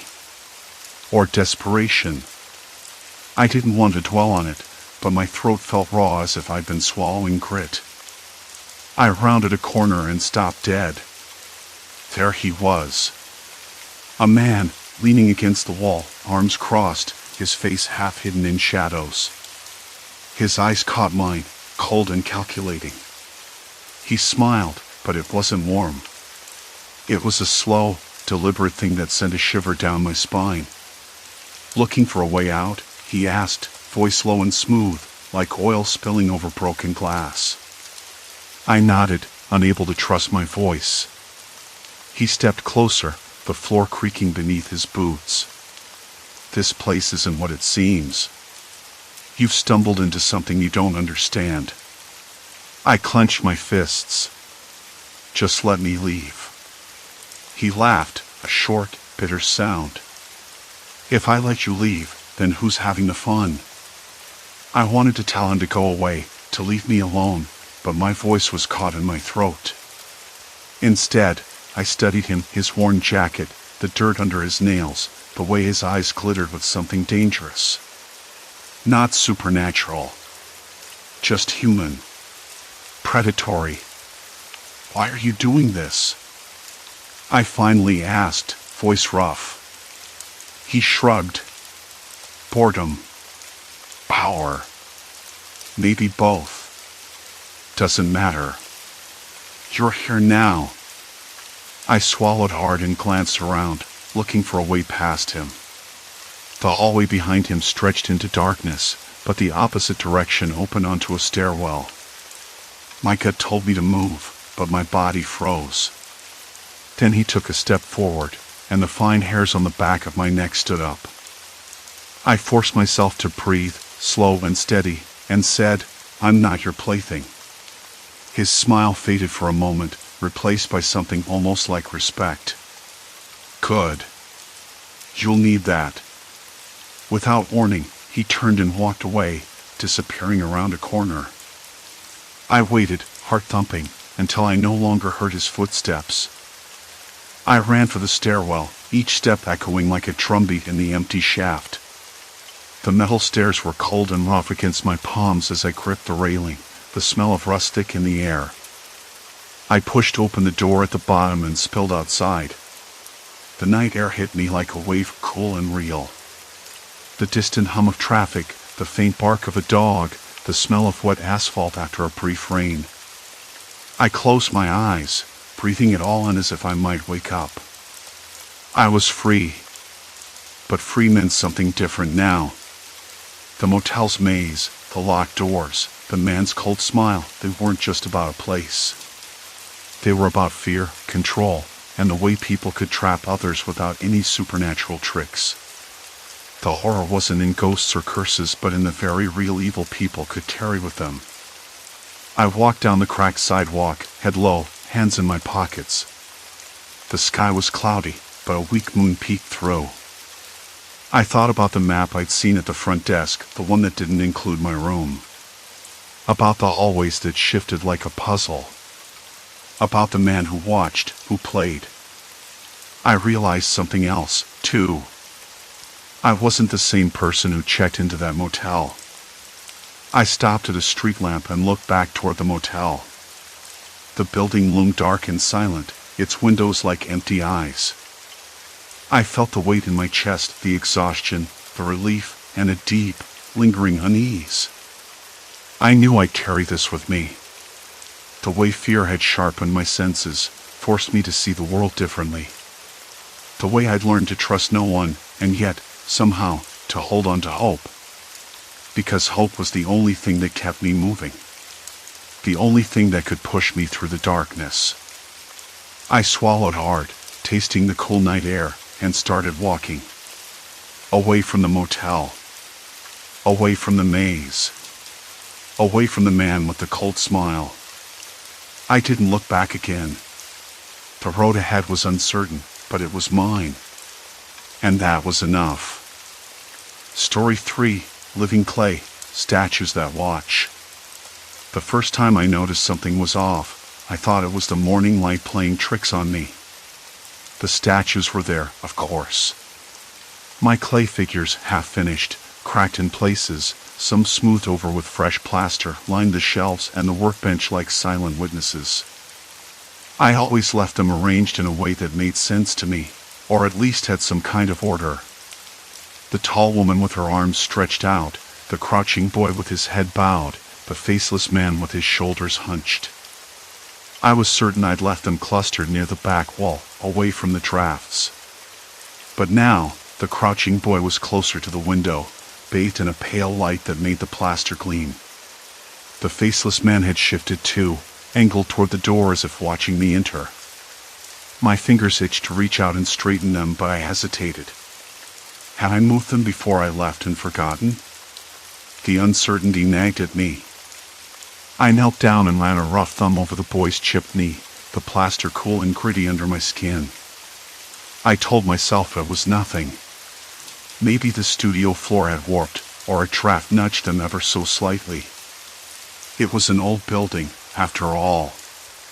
The ceiling plaster cracked in places, and the single bare bulb overhead flickered faintly, casting jittery shadows that made even the statues look like they were twitching. The evening sun sifting through the grimy window caught the dust motes in a lazy dance. I pulled off my jacket and hung it on the back of the chair, then leaned against the workbench, breathing in the sharp scent of plaster dust mixed with the faintest trace of turpentine. It smelled like home, in a way. The studio was my refuge, and yet that day, it felt different, smaller, somehow, like the walls had crept in a little closer. I told myself I was imagining things. Maybe the long absence had scrambled my sense of space. Or maybe I was just tired. I was about to set up my tools when I caught sight of the small statue on the windowsill, a delicate figure of a girl, arms crossed tightly over her chest, her face turned away. I was sure she'd been facing the door last time. Now, her back was to it, her shoulders rigid, almost defensive. A chill ran down my spine. I rubbed my palms on my jeans, the fabric rough and grounding. Must be the light, I muttered. Or maybe I'm too jumpy after the trip. I rummaged through my bag for my sketchbook, but as I did, the floor creaked behind me, a subtle groan that echoed in the bare room. I froze, heart skipping. Outside, a dog barked distantly, sharp and sudden, breaking the silence. I told myself again it was nothing. The building was old. Floors creaked. Dogs barked. Still, I glanced over my shoulder. Empty hallway. No one. I shook my head and sat down on the cold concrete floor, crossed my legs, and pulled out my sketchbook. The pages were stiff with dust. I flipped through them absently, watching the dust swirl in the fading light. My hand trembled slightly when I lifted the pencil, but I pushed the feeling away. The studio was quiet except for the hum of the street outside, muffled cars and low voices drifting through the cracked window. I chewed on the inside of my cheek, tasting the faint bitterness of stress and exhaustion. The air was cool, but not cold, and the faint scent of damp plaster lingered in the corners. I tried to focus on the sketches, faces, hands, fragments of bodies, but my mind kept wandering back to the statues. Why did they seem so different? I stood and paced slowly, the soles of my shoes scraping softly on the rough floor. I circled the room, with its faint smell of dust and decay, eyes darting to each figure. The tall woman by the back wall now faced the door, her arms no longer outstretched but hanging limply by her sides. The crouching boy's head was lifted, his posture less defeated than before. The faceless man's shoulders had straightened, his head tilted slightly. Had I changed them? I couldn't remember. The studio felt colder now, or maybe it was just a creeping dusk. The bulb overhead flickered again, and for a moment the shadows seemed to deepen, swallowing the edges of the room. I swallowed hard, the taste of copper rising in my mouth. I wanted to turn on the heater, but the ancient eunuch coughed and wheezed before falling silent. The silence returned, heavier somehow. I rubbed my arms and moved toward the window, pushing it open a crack. The night air smelled of wet pavement and distant rain. A faint rumble of thunder rolled through the sky. I closed my eyes for a moment and leaned my forehead against the cold glass. The rain began to patter softly, a steady rhythm against the pane. The statues behind me stood like ghosts, their plaster faces unreadable. I shook my head to clear the haze. The studio was supposed to be my sanctuary, the one place I could control, or my hands shaped the world. But something had changed. I glanced back at the figures and noticed the small statue on the windowsill again, the girl with her back turned. Her head had tilted just slightly, the barest hint of a nod, as if acknowledging my presence. I blinked hard. No, I must be imagining it. Then I heard it, a faint scrape against the wooden floor. Not loud enough to be footsteps. More like a shift, like something nudged against the floor or a shelf. I wasn't alone. I let out a breath I hadn't realized I was holding. Hello? My voice was hoarse and small. Is someone there? No answer. Just the rain, the flickering light, and the statues. I moved toward the door, heart thudding, and peered into the hallway. Empty. I stepped outside, the cool air washing over me, smelling of rain and wet stone. No one. No sign. I closed the door behind me but kept my hand poised on the handle. Something was wrong. I didn't know it yet, but the feeling clung to me like a shadow. I looked back at the window, where the statues waited, silent and still. And I wondered if they had always been watching me. The rain had stopped by the time I stepped outside, but the air was thick with dampness and the faint, persistent smell of wet earth that clung to my jacket. I wandered the block, trying to shake the feeling that I wasn't alone. The street was empty, save for the occasional glint of a car's taillight disappearing around a corner. A dog barked somewhere distant, sharp, then fading into the night. Nothing else. No footprints in the wet pavement. No sign of anyone who might have been inside the studio. But that scrape, the sound had been too deliberate to be the wind or a settling house. Something nudged against the floor, and it wasn't me. I didn't sleep that night. Not really. I lay in bed, staring at the ceiling, the image of those statues shifting in my mind. Not physically, I told myself. Just shadows playing tricks. Yet, something had moved. Someone had. Morning came gray and overcast, muffling the world outside. The studio felt colder than usual when I unlocked the door, the wooden floor creaking underfoot. The familiar scent of plaster dust and turpentine was there, but beneath it lurked something faintly metallic, sharp like iron or maybe dry blood. I sniffed, confused. No, nothing visible, no stains, just the smell lingering around the base of the statues. I approached the first figure, the man crouching with his hands clutched over his face. I swear it hadn't been like that yesterday. Yesterday, his hands had been resting on his knees. I ran my fingers lightly over the rough plaster.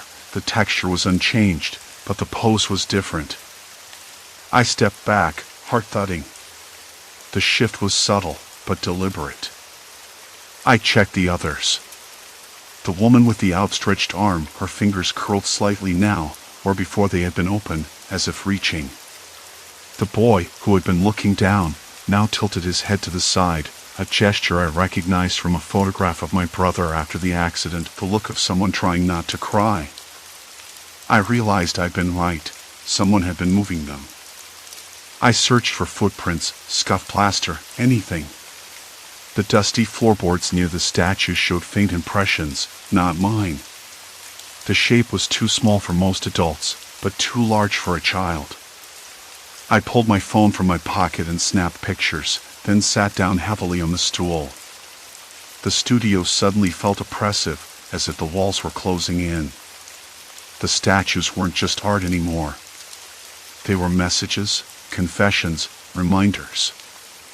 I thought about who might have a key. No one else should. But the lock was old, and the door didn't latch securely. I'd been careless, assuming no one would bother. Stupid assumption. I needed help. I called Mara, my closest friend and fellow artist, who lived a few blocks away. Her voice was bright and warm on the line, the kind of presence that could cut through the fog in my head. "Hey," she said. "Everything okay?" I hesitated. "I think someone's been in my studio, moving the statues." There was a pause. Moving them? Like rearranging? Exactly. And they're not random. The poses mimic things I've tried to forget. Things I never talked about. Mara's sigh was soft but steady. "That's creepy. You want me to come by?" "Yeah. Please." While waiting for her, I went back to the window where the girl statue stood, her back to the room. I reached out, almost touching her shoulder. The plaster was cool beneath my fingers, but I swear the figure seemed to lean slightly away, as if recoiling. I shook the thought off. Mara arrived 15 minutes later, umbrella dripping water onto the floor. Her eyes immediately scanned the room, landing on the statues. "These are incredible," she said, voice low. "But yeah, there's something off." I showed her the photos on my phone, pointing out the differences. She nodded slowly, brows furrowed. "Whoever's doing this knows you. Knows your history. That's personal." I swallowed. "Exactly. I keep thinking about the accident with my brother, the fights with Dad, the nights I wanted to disappear. It's like someone's putting all that on display. Mara paced a little, then stopped near the boy statue. You ever told anyone about these moments? Friends? Family? Not really. Too raw. I don't want to seem weak. She looked at me, eyes fierce.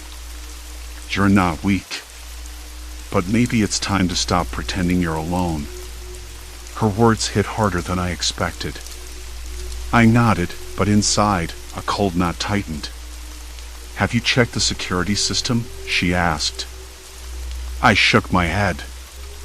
I don't have one. I thought the neighborhood was safe. Not anymore. She pulled out her phone.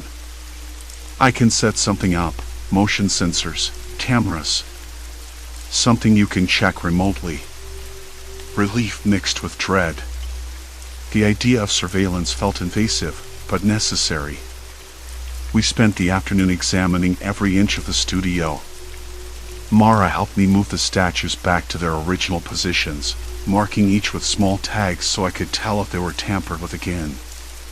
We wiped fingerprints from the surfaces, though I knew it wouldn't stop whoever was doing this. As evening crept in, the light dimming through the dusty windows, Mara's presence was a balm against the quiet unease. We talked about everything, her new show, my work, the weight of memory and art. But beneath the chatter, the statues waited, silent and still, their eyes fixed on us. Before she left, Mara pulled me aside.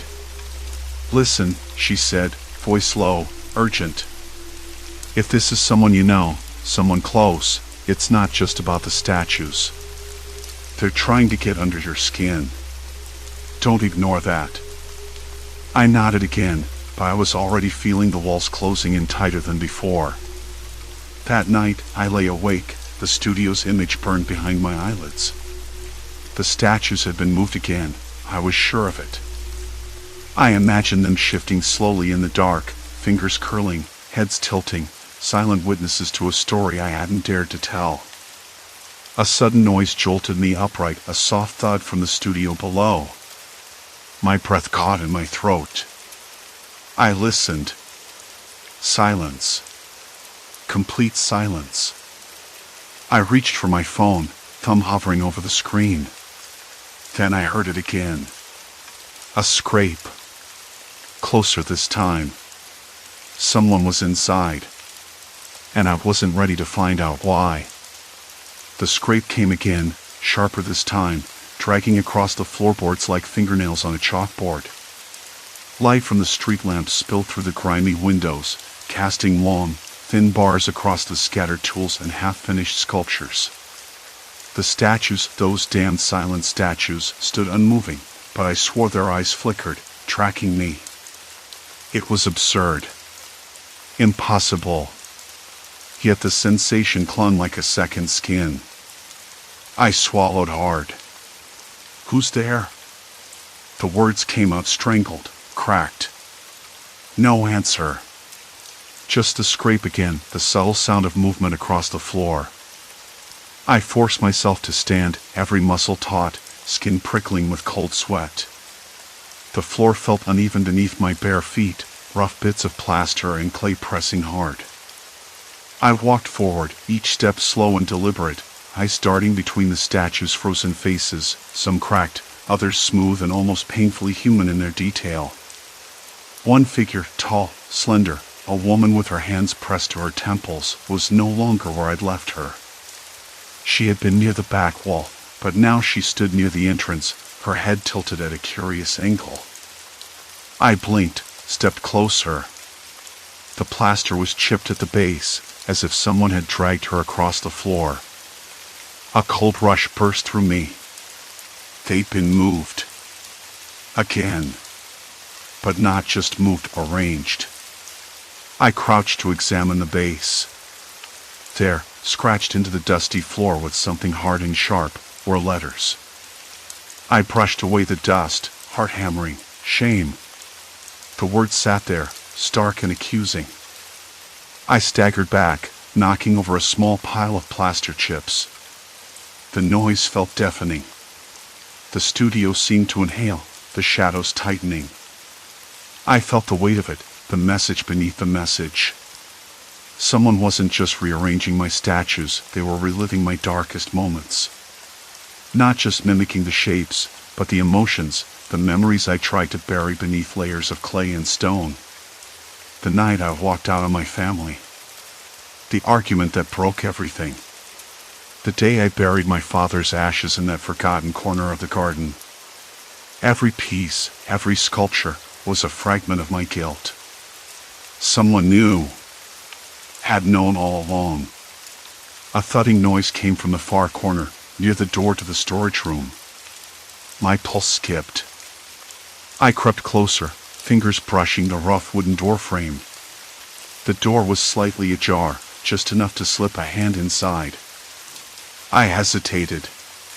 My fingers found a folded piece of paper wedged between the door and the frame. I pulled it free, unfolding the creased sheet. The handwriting was neat but urgent.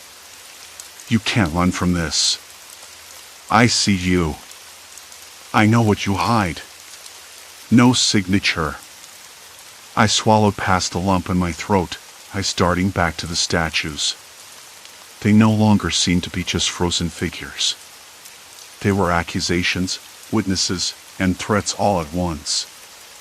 The phone vibrated in my pocket, making me jump. I pulled it out, Mara's name. I answered on the second ring. Did you sleep at all? Her voice was sharp but low, protective. Not exactly. My voice was hoarse. We need to talk. In person. Now. She paused. I'm coming over. I didn't argue. I couldn't. Minutes later, the doorbell rang. I opened it to find Mara standing there, her eyes wide, scanning the studio behind me like she expected to see ghosts. Show me, she said immediately. I led her inside, the statues watching from their pedestals. She walked slowly, fingertips grazing the rough surfaces, eyes narrowing at the shifted figures. This isn't just someone messing with you, Mara said quietly. They're trying to break you. To pull you apart. I nodded, the weight of it pressing down. How do you know? She hesitated. Because I've seen it before. Not with statues, but with people. Someone close. Someone trusted. They use what you hide. Your guilt, your fears. And they rearrange it, piece by piece, until you don't know what's real anymore. Do you think it's someone I know? My voice cracked. She looked up sharply. I don't just think it. I'm sure. The studio suddenly felt smaller, the walls inching closer. The statue's hollow eyes seemed to gleam with a terrible understanding. I realized then that this wasn't a game. It was a trap. And I was caught. I can't leave, I said, voice barely above a whisper.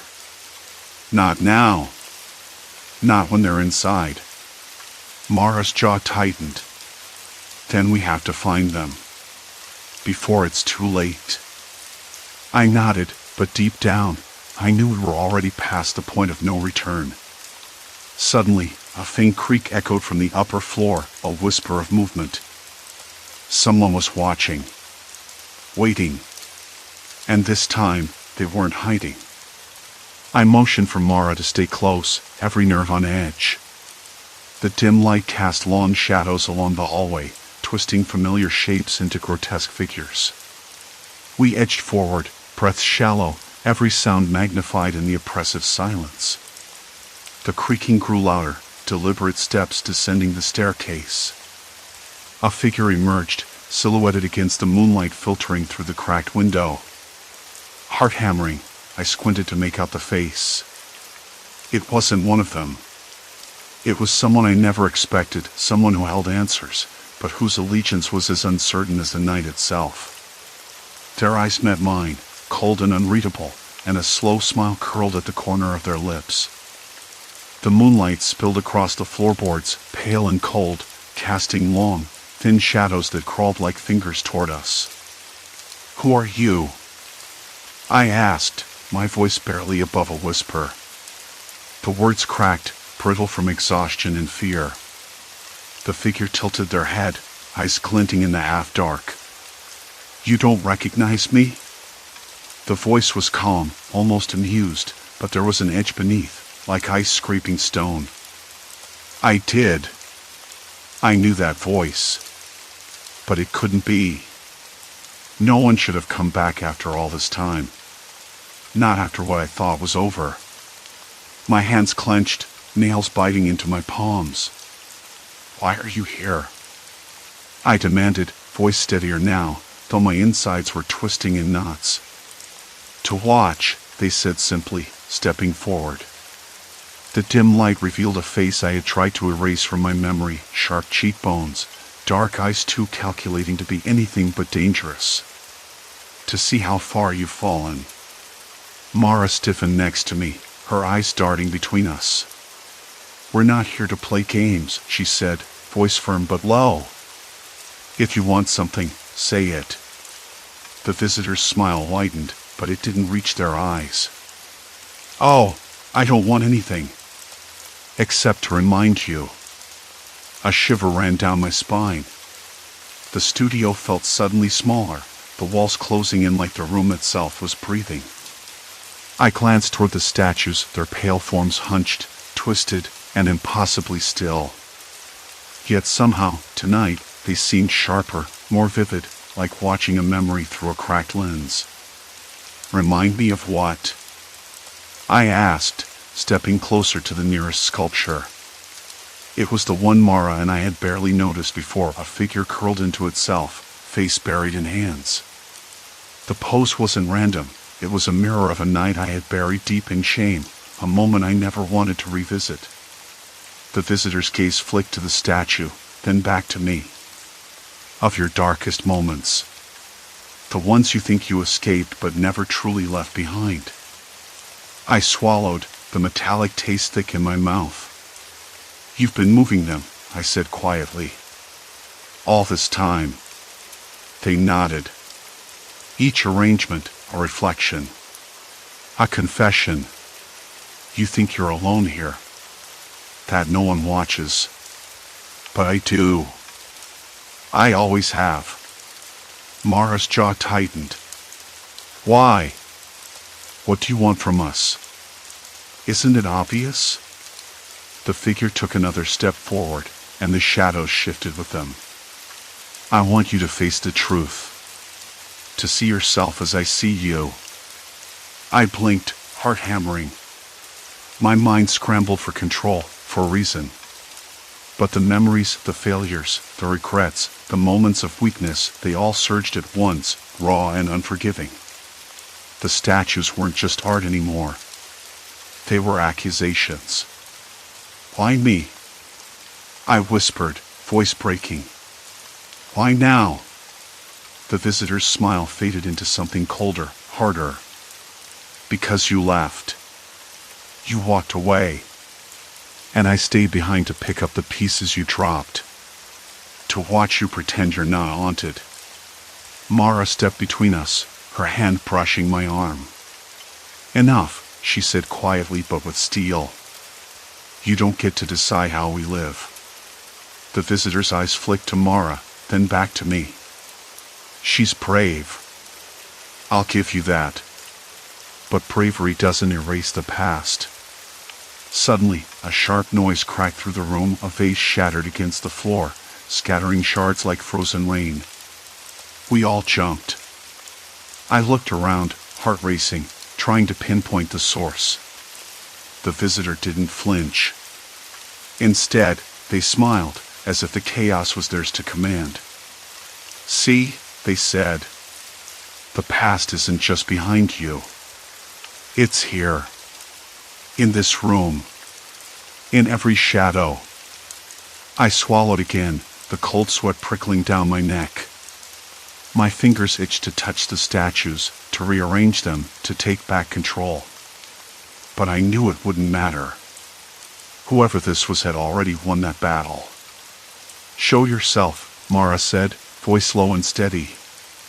"If you want a confrontation, then come out." The visitor paused, then stepped fully into the pale light. Their features were sharper than ever, eyes burning with something fierce and terrible. "You think this is about me?" They shook their heads slowly. "No. It's about you.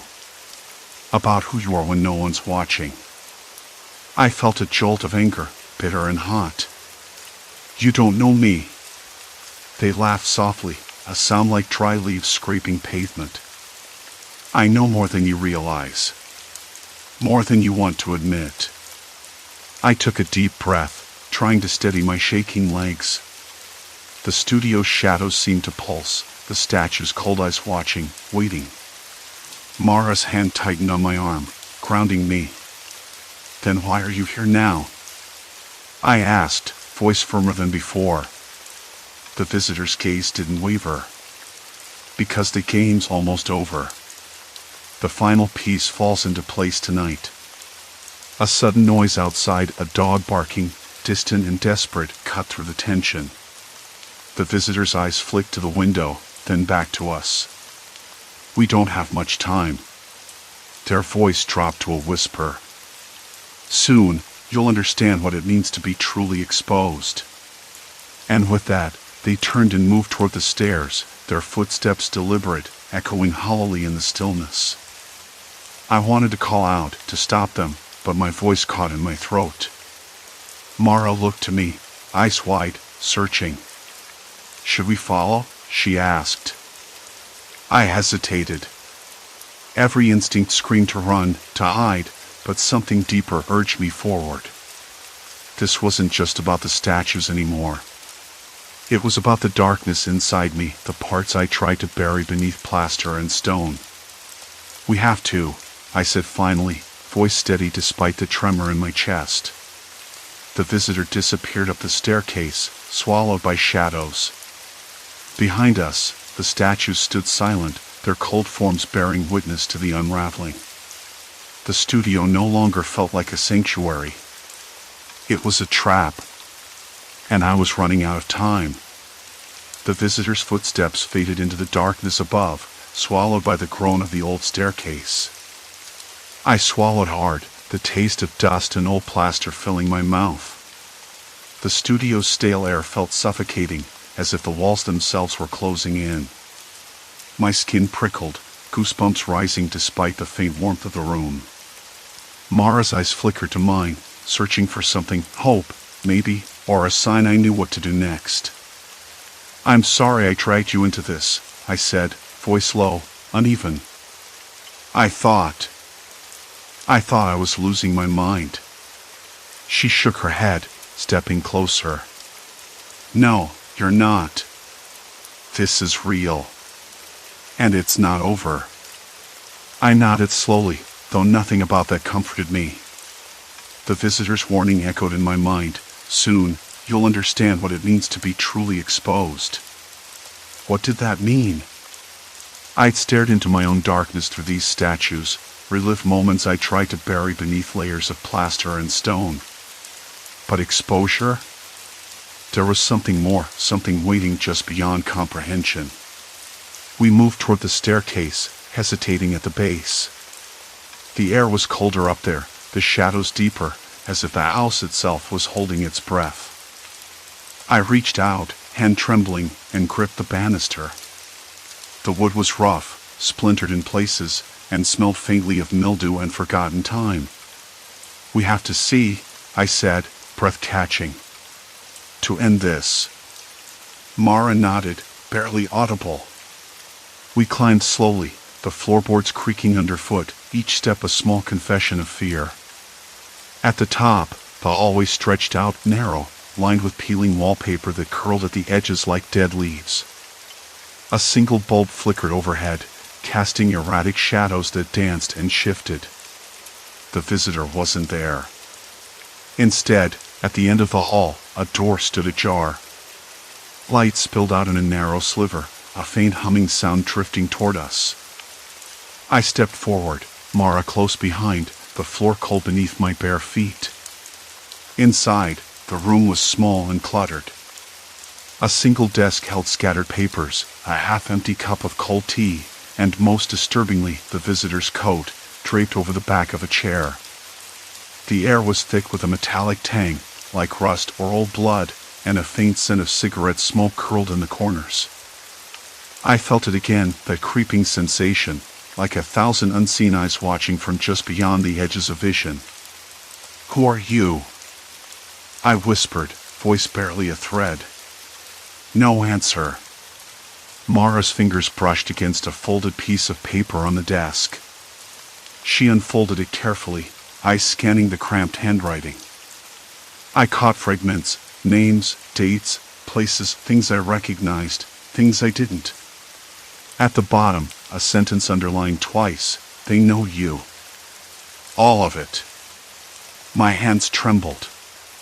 This isn't just about the statues. It's about me, everything I've tried to hide. Mara looked up, face pale. Who would do this? Why? I wanted to say I knew. I wanted to say it made sense, that someone close had been watching, waiting, rearranging my past like a cruel puppeteer pulling strings I couldn't see. But I didn't have answers. Only a sinking certainty that the threat wasn't gone, hadn't even paused. We left the room quickly, the visitor's absence a hollow ache. Back downstairs, the statues awaited, unchanged yet forever altered in meaning. I touched one, a figure frozen in grief, head bowed. The plaster was cool against my palm, rough in places where the edges had chipped. I have to fix this, I said. I have to take control. Mara hesitated. And if it's not over? What if they come back? I swallowed. Then I'll be ready. The following days were a blur of cautious vigilance. I rearranged the statues myself, aligning them not with my memories but with hope, scenes of light instead of shadow. I worked through the nights, hands rough and raw from plaster dust, muscles aching in ways I hadn't expected. The studio became a battleground for reclaiming my mind. Mara stayed close, helping where she could, her presence a steady anchor. We talked in whispers, shared stolen moments of laughter that felt fragile and precious. The tension didn't fully lift, but it softened, like the first light after a storm. One evening, as rain hammered the windows and the house creaked around us, Mara asked quietly, "Do you think they'll come back?" I looked at the statues, their faces now softened in places, light catching curves that once seemed harsh. Maybe. But I'm not the same person who started this. She smiled, a small, tentative thing. Me neither. I nodded, feeling the truth settle deep inside. The visitor, the threat, had been a mirror, reflecting the darkest parts of myself back in a way I couldn't ignore. The statues weren't just stone, they were memories, fears, regrets given form. And by facing them, rearranging them, I'd started to heal. The studio felt quieter now. Not safe, exactly. But less like a trap. Weeks later, I found a note tucked beneath one of the sculptures. Not the visitor's handwriting. This one was neat, deliberate. Exposure isn't an end. It's a beginning. I folded it carefully and placed it on the desk. Outside, the sun broke through clouds, turning the rain-soaked streets golden. I breathed in the sharp, clean air and realized something had shifted, not just in the studio, but in me. The darkness hadn't disappeared, but it no longer controlled me. It was part of the story, yes, but not the whole. And for the first time in a long time, I felt ready to write the next chapter. Story 4, Elevator to the wrong floor, doorway to a strange reality. The elevator in my building wasn't supposed to be remarkable. That morning, the elevator smelled different. I noticed it immediately, stepping inside after fumbling with my keys. The usual mechanical musk was there, but layered beneath was something faintly metallic and sharp, like an open can of soda left too long in the sun or the coppery tang of blood, though I knew there was none.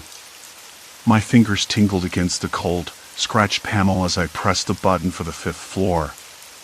It was early enough that the lobby barely stirred with life, just a few mail carriers and the janitor wheeling his cart down the hall. The elevator started with its familiar clatter, the cables creaking in the dim light that cast long, dancing shadows flickering briefly before settling into a dull glow. I closed my eyes, leaning back against the wall, savoring the brief respite. The hum of the motor mixed with the faint buzz of fluorescent bulbs overhead.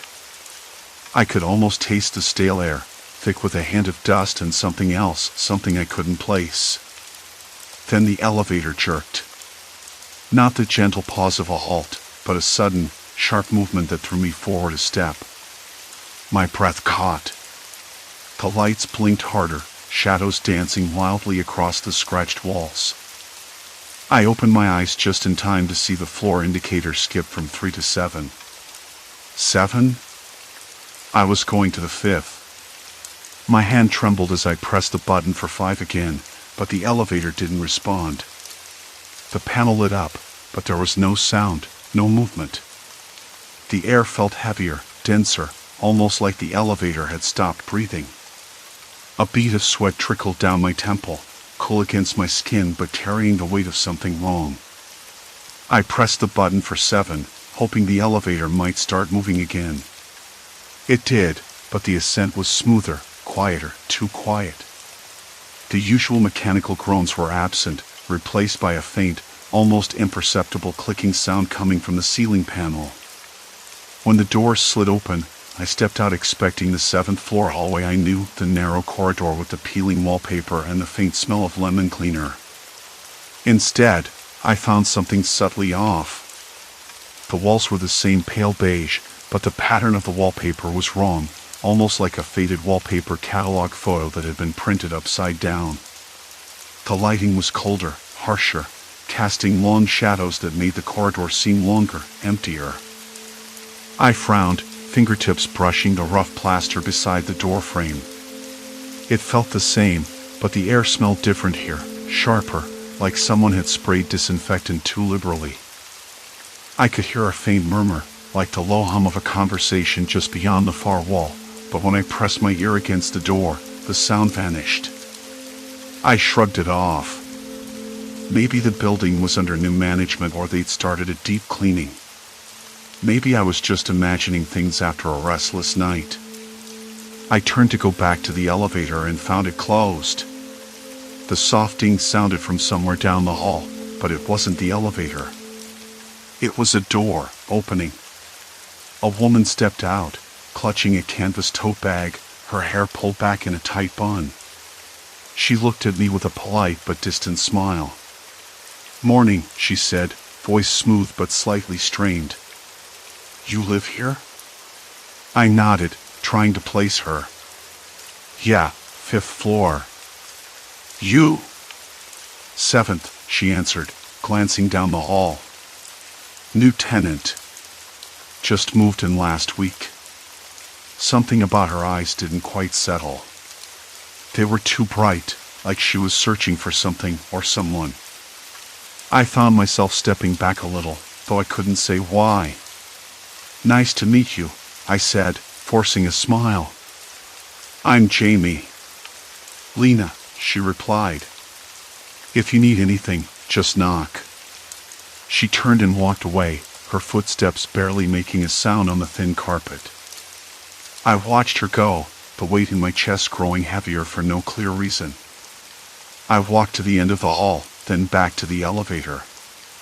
The doors slid open silently, but the inside of the car was darker than before, the light overhead flickering erratically. The panel showed the floor numbers, but the button for 5, the floor I lived on, was missing. Missing. I pressed a random button, and the elevator lurched downward, slower this time, each floor flashing by without stopping.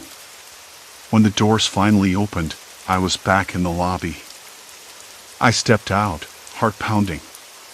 The air was thick, the scent of damp concrete and something metallic filling my nostrils. The lobby looked the same at first glance, the worn tiles, the bulletin board cluttered with faded flyers, but the arrangement was subtly wrong. The mailboxes were labeled with different numbers, the receptionist's desk was empty, and the clock on the wall read 3:47, though it was still morning. I blinked, rubbing my eyes. I must be tired. Maybe I'd gotten off on the wrong floor again. A soft tapping sound made me turn. A man stood by the entrance, watching me. He was tall, with a thin face and sharp eyes that didn't blink often enough. His hands were folded in front of him, and he wore a plain gray jacket that blended into the dull surroundings. "Can I help you?" I asked, trying to keep my voice steady. He smiled, slow and deliberate. "Looking for your apartment?" "Yeah. 5th floor." He nodded as if he understood, then pointed behind me. "Elevator's out of order. Use the stairs." I glanced back, and the elevator doors were closed. A little yellow sign was taped to the panel, "Out of service." I swallowed hard, the metallic smell stronger now, filling my mouth with a bitter tang. The man's eyes seemed to bore into me, and a cold shiver ran down my spine. "Thanks," I said quickly, stepping past him toward the stairwell. The stairs were just as I remembered, narrow concrete steps with chipped paint on the railing and a faint smell of mildew. But somewhere between the 3rd and 4th floor, I caught the faintest echo of footsteps behind me. Not hurried, not heavy. Just there. I stopped and listened. Silence. Complete silence. When I reached my apartment door, I fumbled with my keys, hands trembling more than I wanted to admit. The hallway outside was quiet, the wallpaper back to its usual peeling beige. I stepped inside, closing the door firmly behind me. I leaned against it, breath coming in shallow bursts. The familiar smell of old books and coffee grounds filled the apartment, comforting, grounding. I told myself I was imagining things. The strange elevator, the odd floor, the man in the lobby, they were just glitches in my morning, nothing more. But when I looked up, my reflection in the window caught my eye. Something was off. I shook my head and laughed softly. "Get it together, Jamie," I muttered. "It's just a weird morning." Still, as I sat down at the kitchen table, the metallic scent lingered in the back of my throat, and the elevator's hum echoed faintly in my ears. Something was waiting. I just didn't know it yet. I didn't sit down right away. The apartment door clicked shut behind me, but I stayed where I was, leaning against it. The weight of what I just experienced pressed in, thick and sticky. My reflection in the window wasn't quite right, like a photograph that had been stretched too far at the edges. I touched my face, half expecting it to ripple under my fingertips. Nothing happened. I blinked and let out a breath that felt too loud in the stillness. Sleep didn't come easily that night. I kept hearing the faint echo of footsteps, like a whisper in the back of my mind. Not hurried, not heavy, just deliberate. Patient. The kind of sound that doesn't scare you outright but makes your skin crawl all the same. I tossed and turned, the stale scent of coffee grounds and old books clinging to the air, cold and heavy with silence, as if to remind me this was supposed to be home.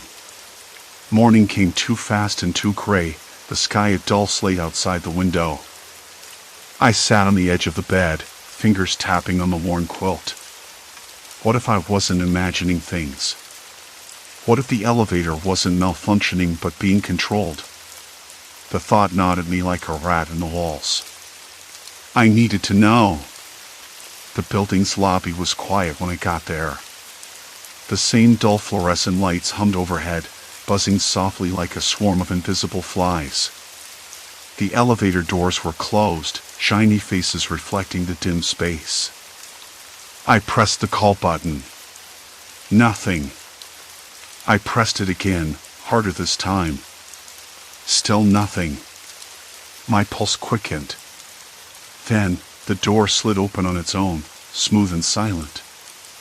I stepped inside, the faint odor of machine oil and cleaning products filling my nostrils.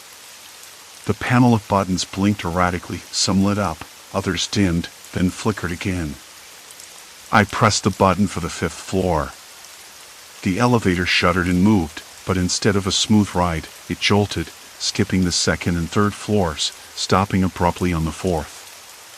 The doors opened, revealing a hallway that looked identical to mine but smelled different. There was a sharp tang in the air, like burnt plastic mixed with something metallic. I stepped out cautiously.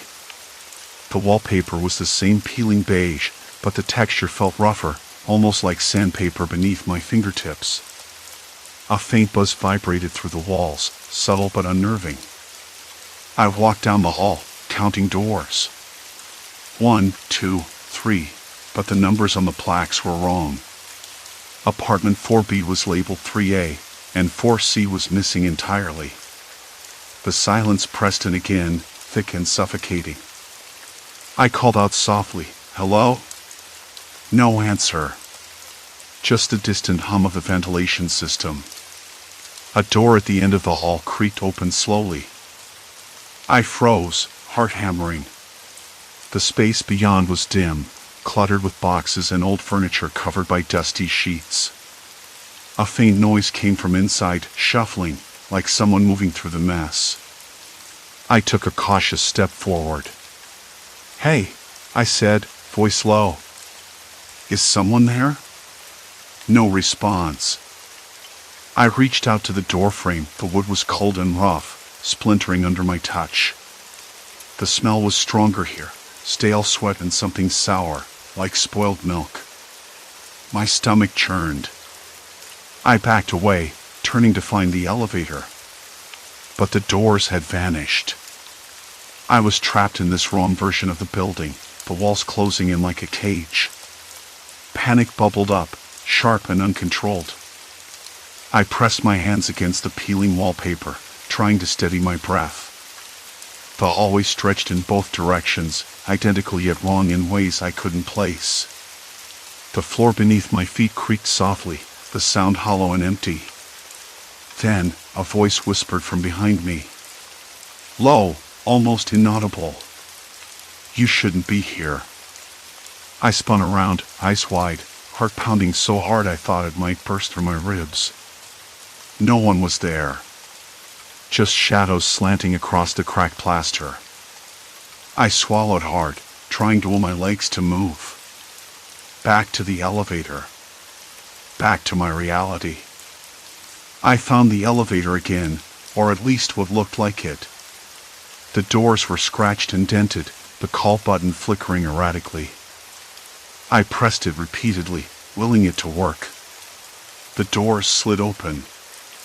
I stepped inside, fingers trembling as I hit the button for my floor. The ride was uneven, the cables whining under strain. The floor indicator skipped numbers 5, 7, 9. The elevator jolted violently, and I gripped the railing until my knuckles went white. When the doors finally opened, I found myself in the lobby, but something was wrong. The man from before stood just inside the entrance, watching me with eyes that didn't quite meet mine. His smile was too wide, too still. "Lost?" he asked, voice smooth. I nodded, swallowing the lump in my throat. "The elevators, it's not working right. It's like I'm stuck between floors." He stepped closer, the smell of his cologne sharp and overpowering. "You're not the first," he said quietly. "And you won't be the last." A cold sweat broke out on my forehead. "What do you mean?" He shook his head slowly. "Nothing good. Just be careful which door you choose next time." Before I could ask more, the elevator dinged behind him. The doors opened, empty and inviting. The man disappeared into the shadows of the lobby, leaving me alone with a dozen questions and no answers. Back in my apartment, I found my phone dead.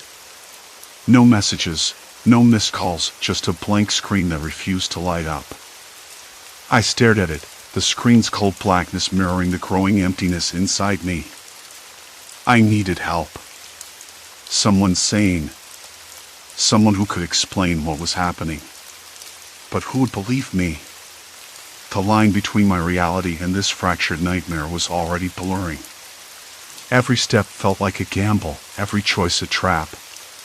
And with the elevator's unpredictable stops, I wasn't sure how many versions of this place I'd have to navigate before I found my way back or lost myself completely. A soft knock at my door startled me. I froze. The sound was hesitant, deliberate. I didn't recognize it. "Hello," a voice called out, quiet but steady. I hesitated, then moved toward the peephole. A woman stood outside, her eyes scanning the hallway nervously. She was holding a small notepad, clutching it like a lifeline. "I'm sorry to bother you," she said when I opened the door a crack. "I live a few floors up. Have you noticed strange things with the elevator?" It's been happening to me too. Relief and dread tangled inside me. I wasn't alone. But if someone else was trapped in this, whatever it was, then whatever was controlling the building wasn't finished with us yet. "Come in," I said, stepping back. "We need to figure this out." She smiled weakly, and as she crossed the threshold, I felt the walls close in once more. The storm was gathering, and I was right in the middle of it.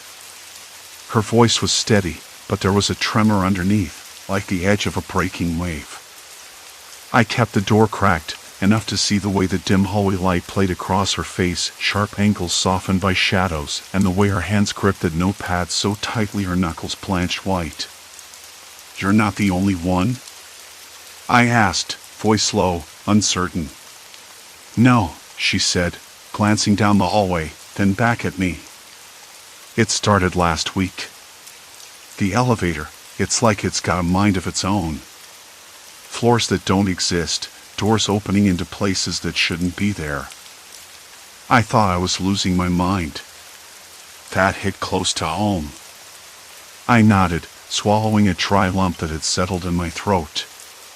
"Me too." She hesitated, then added, "I'm Mara, by the way. I live on the 7th floor." I told her my name. Something about having someone else confirm the strangeness made the whole thing feel marginally less insane. But only marginally. "Have you tried calling the building management?" I asked. She shook her head. "No signal on my phone inside the building. And the landline, well, it's been dead since the elevator started acting up." I rubbed my temples. The silence between us felt heavy, crowded with unspoken questions. Then Mara's eyes flicked toward the elevator shaft at the end of the hall. "I think someone's messing with it." I blinked. "What do you mean?" She swallowed. "I used to work in maintenance. Not here, but I know how elevator controls work. The patterns, the wiring, the software. The way it's changing floors, skipping them, opening doors at weird times, it's deliberate. I'd never considered that. My mind jumped to every odd stop, every eerie hallway, every version of the apartment I'd stumbled into. Someone had to be pulling the strings. "Who?" I asked. "And why?" Mara shrugged, but her eyes darkened. "That's what I'm trying to figure out." I glanced back at the elevator shaft.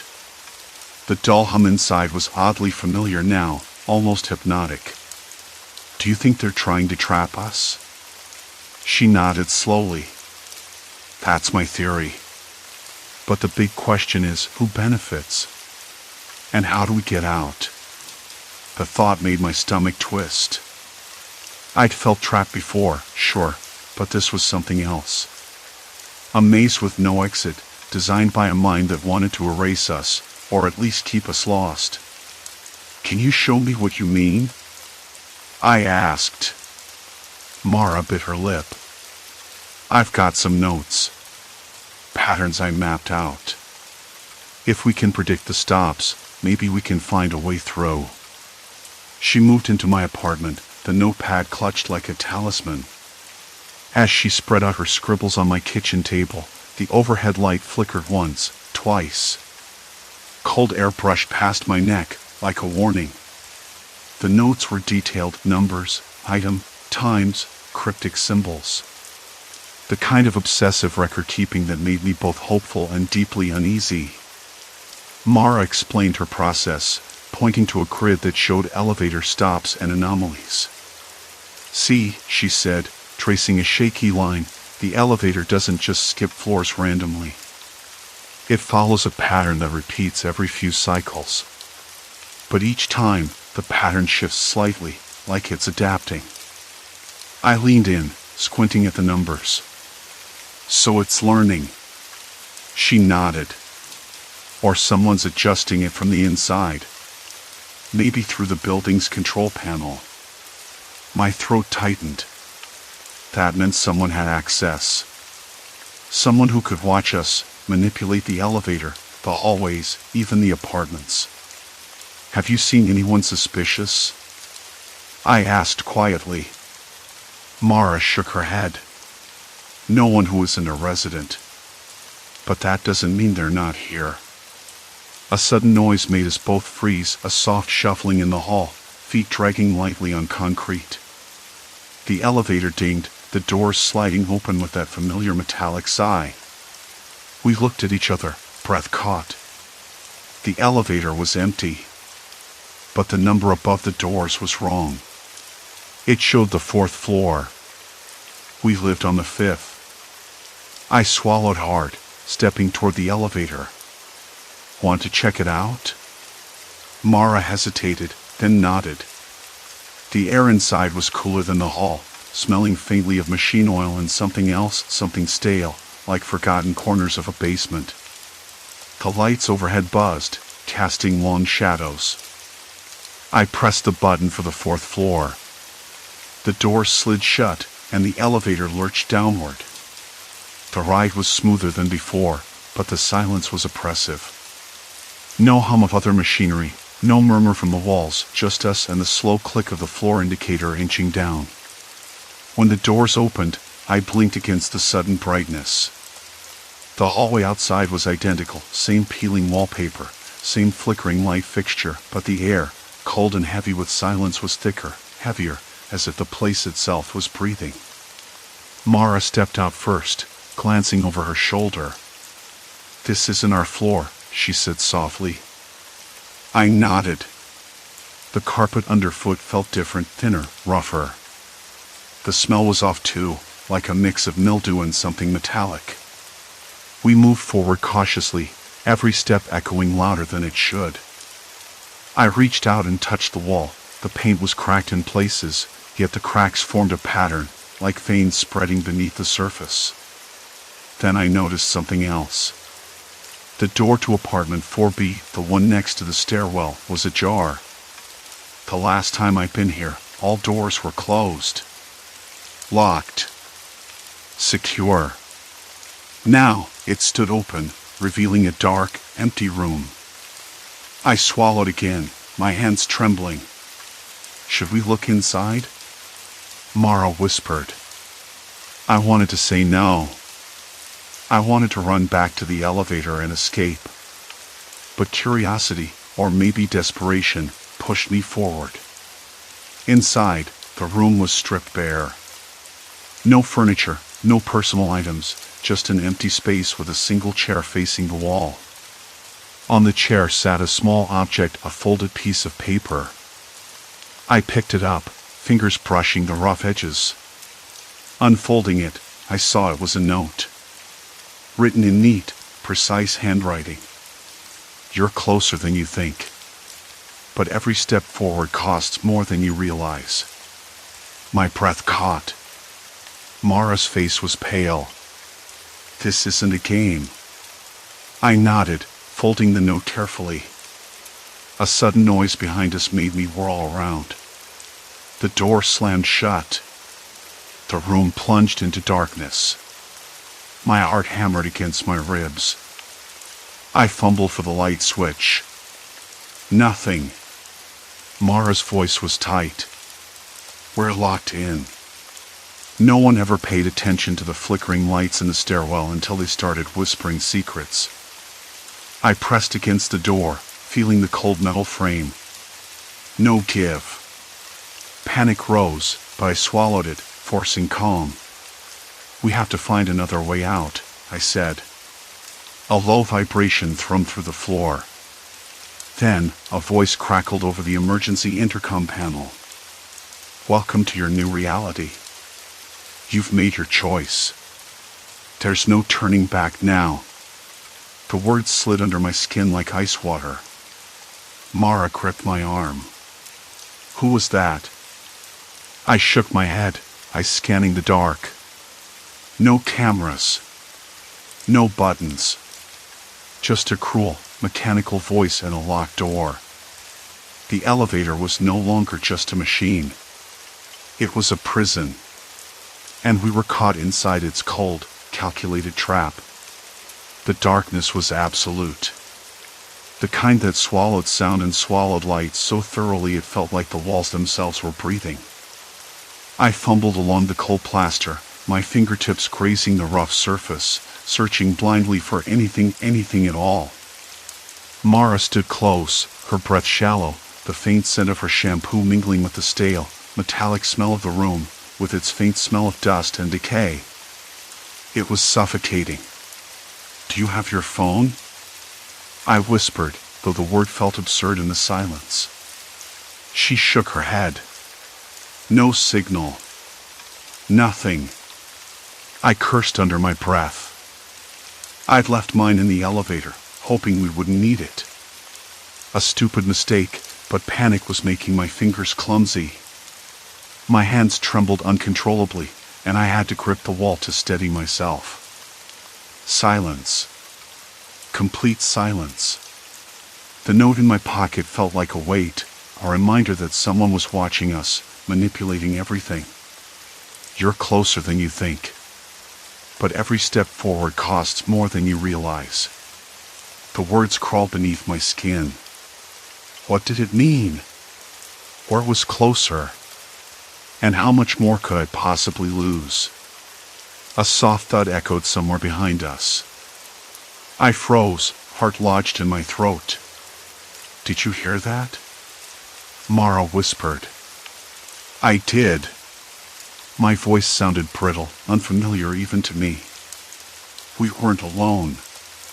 The door remained shut, but I could swear the shadows near it shifted, as if breathing, like the room itself was alive. I forced myself to take a step toward the sound. The air was thick, humid, carrying a faint trace of something. Coffee? Cigarette smoke? No, something more acrid, like burnt rubber or old paper. The floor beneath my feet creaked unevenly. I stepped carefully, trying to avoid the loose bits of plaster that crumbled underfoot. Mara stayed close, her fingers digging into my arm. Who's there? I called, voice rough. No answer. Then a voice. Soft. Controlled. Almost mocking. Looking for answers? I spun around, but the room was still empty. My breath hitched. Mara pulled me back, whispering, "It's a trap. Show yourself." I demanded, swallowing the panic rising like bile. A shadow moved at the edge of my vision, too quick to catch. I lunged forward, but only air met my hands. The voice came again, this time closer, chillingly calm. You don't belong here. Not really. Not anymore. My skin prickled. That voice, so familiar, yet distorted, pushed at something deep in my memory. I tried to place it, but it slipped away like smoke. Mara's grip tightened. Why are you doing this? I asked, voice barely more than a whisper. Silence, then a slow, deliberate chuckle. "You think this is about you?" it said. "No. This building, these floors, the elevator, it's all a system. A test. And you're the variable." My mind reeled. A test? Variable? I swallowed hard, trying to piece together what that meant. Whoever this was, they had a control panel somewhere manipulating the elevator, orchestrating the whole nightmare. "Who are you?" Mara demanded, stepping forward despite my hesitation. "Just a caretaker," the voice replied. "Someone who knows what happens when the wrong buttons get pushed." Cold swept through me. The elevator. The floors skipping. The rooms that looked like mine but weren't. Every detail, every move, was no accident. "Why trap me here?" I asked. "What do you want?" "Proof," the voice said. "Proof that you can make the right choice when the world fractures. That you can survive the layers without losing yourself." The floor shuddered beneath us. The chair in the corner creaked as if someone invisible had settled into it. I swallowed against the sudden dryness in my mouth. The room felt smaller. Closer. Mara's voice trembled. "You're sick." "Maybe," the voice admitted. "But I'm necessary." A flicker of light, brief, like the pulse of a failing bulb, illuminated the room. I caught a glimpse of the chair. Empty. But for a second, I thought I saw a silhouette sitting there, head bowed.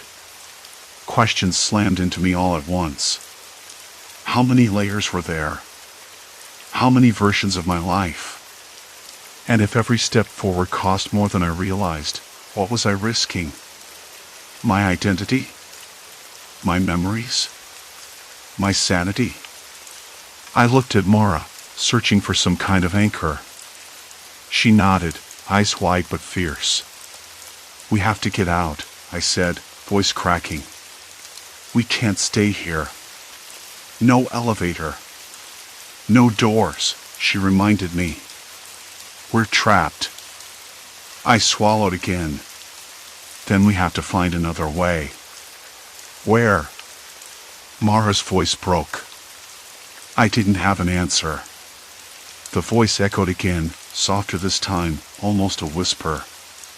"Choose wisely. Every decision erases a part of you. Or worse, someone else takes your place." A cold shiver ran down my spine. "Who else?" I asked, but the voice had already vanished. We were alone again. Or maybe not.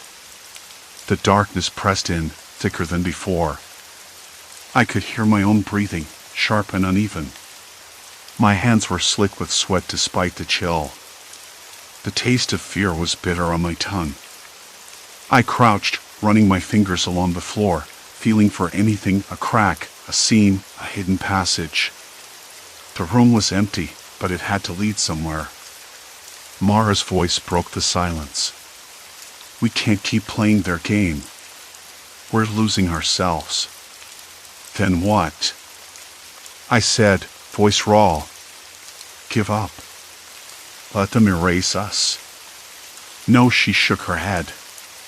"But we have to be smarter." I nodded, swallowing the lump in my throat.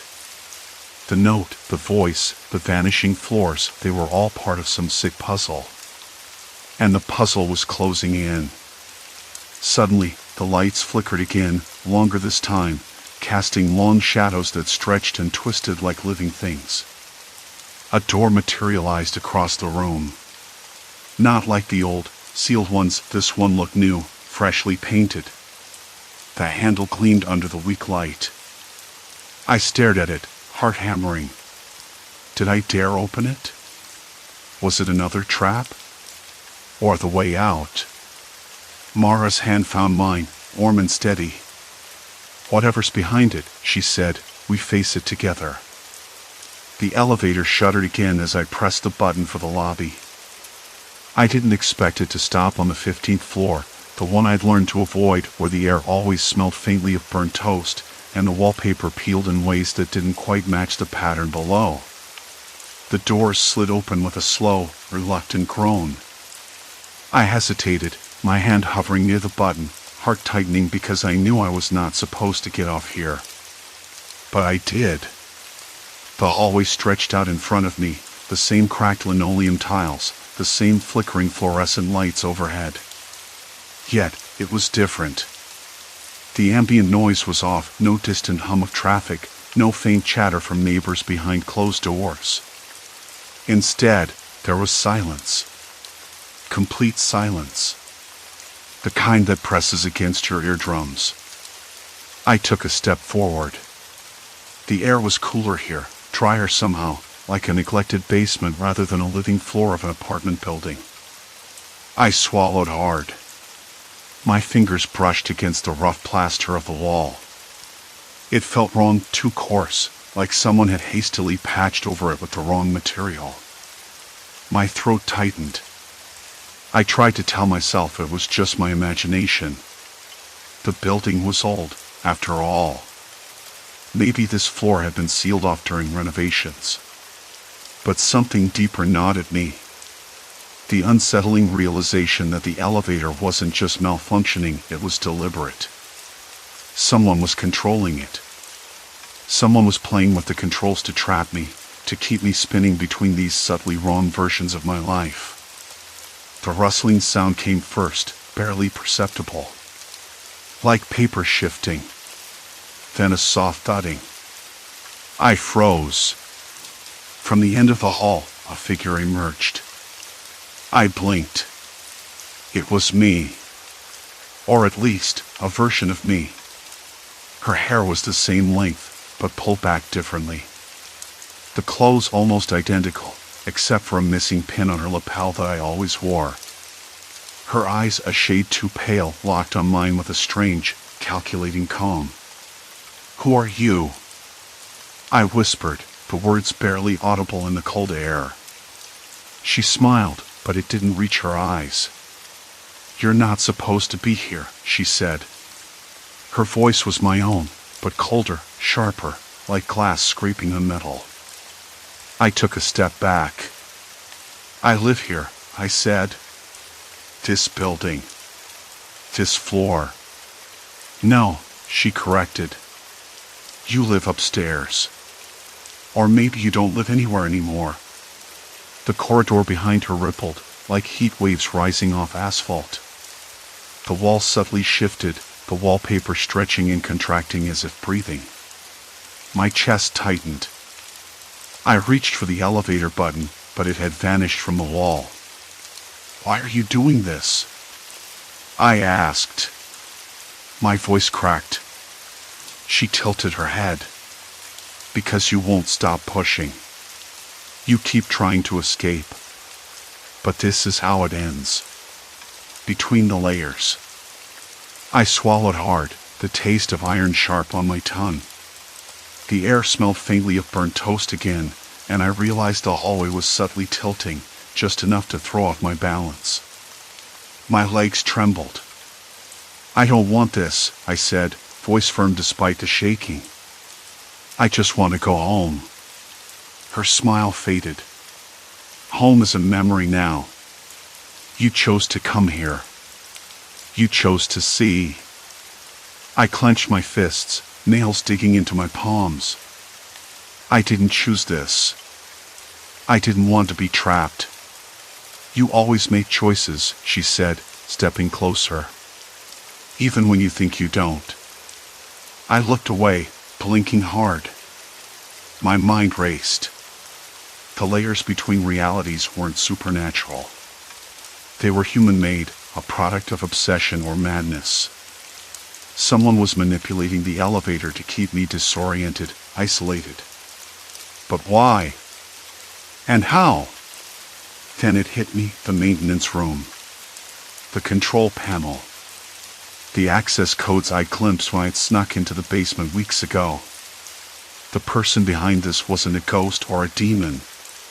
It was someone living in the building, someone who knew me well. "Is it you?" I asked, voice barely a whisper. "Are you the one doing this?" Her expression flickered, a flash of something regret. Anger crossing her features before she nodded. "I had to," she said. "You needed to see what happens when you stop following the rules." I shook my head, breath ragged.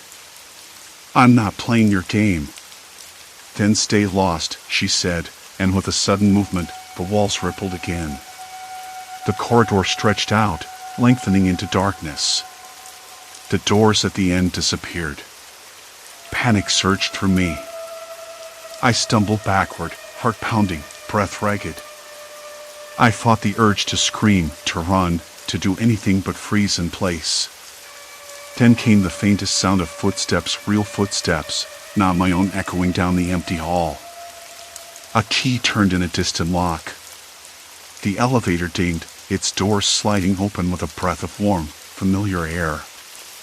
I didn't hesitate. I ran. Inside, the buttons lit up normally. I pressed the lobby floor and held my breath. The elevator shuddered, groaned, and began its slow descent. When the doors opened in the lobby, everything was as it should be. The smell of fresh coffee from the cafe across the street, the muffled sounds of a dog barking in the distance, the soft chatter of people passing by. I stepped out, the cool tile beneath my feet solid and reassuring. But I didn't feel safe. Not yet. I turned back to the elevator, watching it silently hum and wait. The buttons blinked in their normal pattern. No strange floors. No flickering lights. I knew the game wasn't over, not really. Someone had been watching me, testing me, pushing me to the edge. And maybe, part of me, had wanted it. Because in the layers between realities, I had found something I hadn't expected, a mirror to my own fears, a reflection of my need to control, to understand. I walked out of the building and into the street. The night was cool, the city alive with distant sirens and the scent of rain on asphalt. I had survived. But I was changed. The elevator might have been the trap, but it was also the test. I wasn't just a victim anymore. I was someone who had looked into the void and stepped back. Who had chosen to keep walking. The building stood behind me, silent and still. I didn't look back. Not once. Story 5, Shifting Cabin Reality, Isolation's Haunting Shift. The wind had been picking up all morning, a steady groan pressing against the thin walls of the cabin. I'd been here for 2 days, maybe 3. Time was already blurring together. The isolation was supposed to be a relief, a break from the noise of the city and the endless stream of people expecting things from me. But these hours stretched too long, and the silence began to feel like something else entirely, thick and watchful, like the cabin itself was listening. The cabin was small. Rough-hewn pine logs, a stone hearth that hadn't been used in years, and a single window that looked out onto the woods. The kind of place built for summer retreats, not snowbound storms. The floorboards creaked in some spots, uneven and groaning underfoot, but I told myself it was normal, that nothing was out of place. Still, the faint smell of damp wood lingered, mixed with something faintly metallic I couldn't place. I pulled the wool blanket tighter around my shoulders and moved toward the kitchen corner. The kettle was half full, leftover water from a trip to the stream 2 days prior. I heated it on the small electric stove, one of those old-fashioned coil burners that clicked on and off with a dull thump. It was noisy, but normal, and I welcomed the distraction. As the water began to boil, I noticed the small ledger on the counter. I hadn't seen it before. It was wedged between a jar of salt and a chipped ceramic mug, its leather cover cracked and worn, the kind of thing someone keeps for years. I flipped it open, curious, and realized it was a journal. The handwriting was neat, small, but the ink was faded, the pages yellowed at the edges. I shouldn't have been surprised. This cabin had been here long before I arrived. But the entries were odd. They spoke in the present tense, describing moments that I would have sworn were mine alone. The snow grows heavier by the hour, one line read. Another noted, I hear footsteps outside, but the wind is too loud to tell. My stomach tightened. I closed the book quickly, the room suddenly colder, the shadows reaching in closer than before. Had I imagined those footsteps? It was probably just the wind again. Or animals moving through the snow. Nothing to worry about. I kept telling myself that, though my hands trembled more than I'd like to admit. Later, I found myself wandering through the cabin, trying to shake the unease. The layout felt subtly off, as if the rooms had shifted while I wasn't looking. The kitchen door, which I was sure had opened inward, now swung outward. The rug by the hearth was different too, not the heavy woven one I remembered, but a thinner, synthetic one that barely muffled the creaks beneath. I stopped, hands pressed against the rough plaster of the wall, trying to anchor myself. I spoke aloud, to no one in particular. I must be going crazy. The words sounded hollow. I didn't feel crazy, exactly, but something was wrong. The day faded into early evening.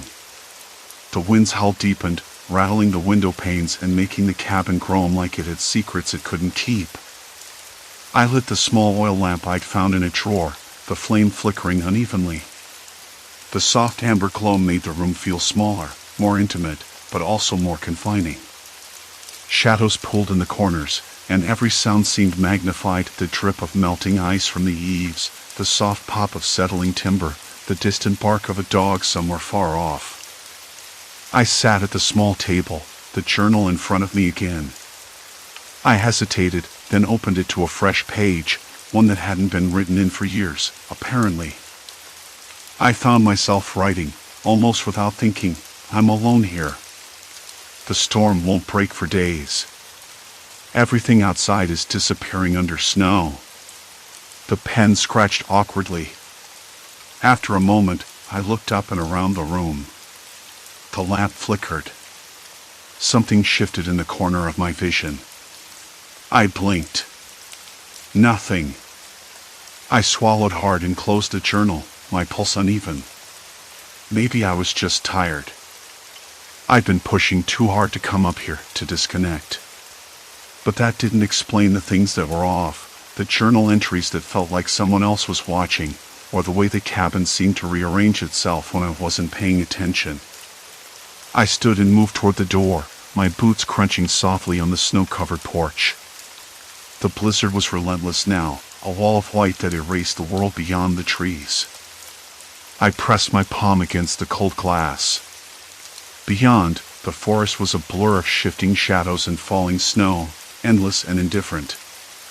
It struck me, then, how utterly alone I was. Not just in this cabin, but in this moment stretched thin between certainty and doubt. I wanted to call someone, but my phone had no signal, and the charger was dead. The isolation was complete. I stepped back inside and locked the door behind me, though I wasn't sure what I was afraid of. The sound of the bolts sliding home seemed too loud, too final. I returned to the table and stared down at the journal once more. Then I saw it, a page I hadn't noticed before, tucked between others, written in a different hand. A single sentence, sharp and clear. You're not alone. I dropped the book. The lamp flickered harder, casting jagged shadows across the walls, and for the first time since I'd arrived, I wasn't sure if the cabin was shelter or trap. The journal lay open on the rough wooden table, its pages fluttering faintly as a cold draft seeped through a crack near the window frame. Outside, the blizzard's howl pressed against the cabin walls, relentless and unforgiving. I thought about the locked door behind me. Locked. As if that could keep out whatever was watching. The lamp flickered again, the light stuttering like a heartbeat, casting long, jittery shadows across the ceiling. I swallowed hard. The cabin didn't feel safe anymore. I pushed back my chair, the legs scraping against the floorboards, louder than I expected in the heavy silence. The journal had to be my next clue. Whoever wrote that note wanted me to find it. But why? And who? My eyes scanned the pages, trying to remember which ones I'd read already. Most were my own notes, observations about the weather, the cabin, thoughts I'd scribbled in restless nights. But this page was inserted between two entries I was sure I'd already read. How had I missed it? The handwriting was unfamiliar, neat, deliberate, unlike my messy scrawl. I flipped through the book carefully, searching for anything else that might have been added. Another note caught my eye, this one faded and half-smudged. Look behind the mirror. My pulse quickened. I hadn't noticed any mirror apart from the small one hanging by the door, cracked and dusty. What could be behind it? I stood and crossed the room, the wooden floor cold against my bare feet. The mirror wobbled slightly as I reached for it, the glass reflecting the muted glow of the lamp. I hesitated, fingers trembling, then pried it loose from its hook. Behind it, the wall looked different. The plaster was uneven, a patch of paint slightly lighter than the rest. I pressed my palm against the cold surface, feeling a hollow space behind it. Heart hammering, I searched for something to pry the plaster away. The edge of a chair? My fingernail? Nothing worked. The plaster was stubborn and brittle. I stepped back, running a hand over my face. The wind outside had quieted, but inside the cabin, something was shifting. I sat back down at the table, the journal open before me. I needed a plan. I couldn't just sit here waiting for whatever or whoever it was to make the next move. The cabin had always felt like a refuge, but now it felt like a cage. Suddenly, a soft scraping from the far corner of the room. My head snapped up. The wind? No, too deliberate. I held my breath, straining to listen. The scraping stopped as abruptly as it began. Silence. Complete silence. I stood again, moving cautiously toward the noise, each step careful not to make more sound. The corner was empty, but as I turned, I noticed a faint outline of a door I hadn't seen before, hidden behind a faded tapestry. My pulse sped up. I pulled the fabric aside. The door was small, old, and the paint chipped, like it hadn't been opened in years. I tested the handle. It was unlocked.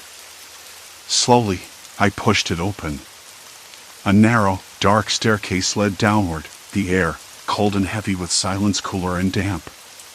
The smell of earth and something faintly metallic rose up from below.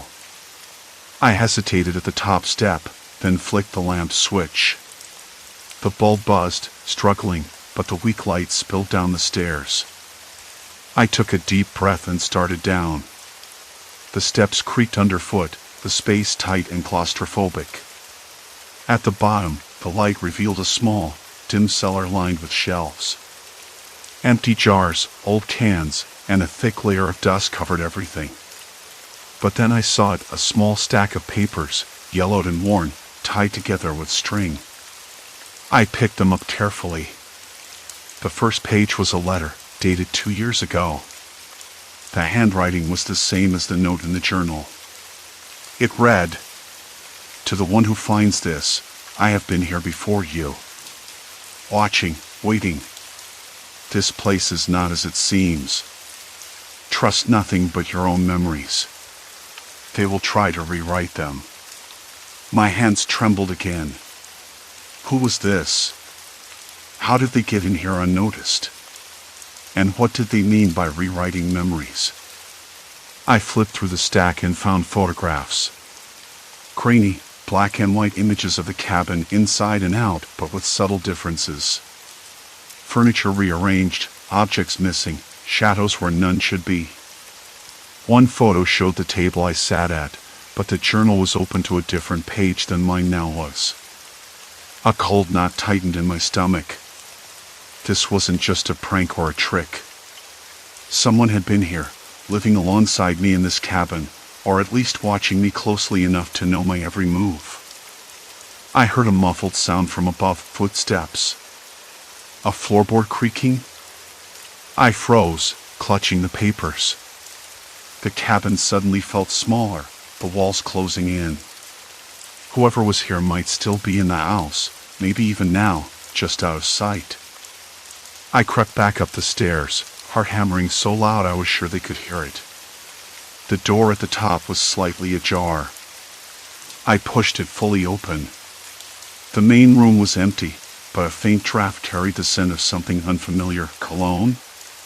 Or maybe the faint trace of another person's breath. A plan began to form, shaky but necessary. I needed to document everything, gather proof, and figure out how this intruder was manipulating the space around me. If this was some kind of psychological game, I couldn't let them win.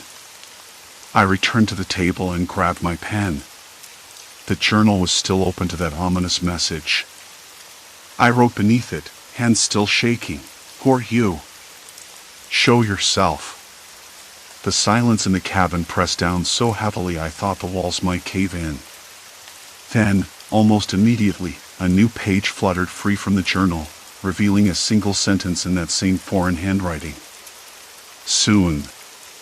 My breath caught, the room suddenly colder, the lamp flickering wildly once more.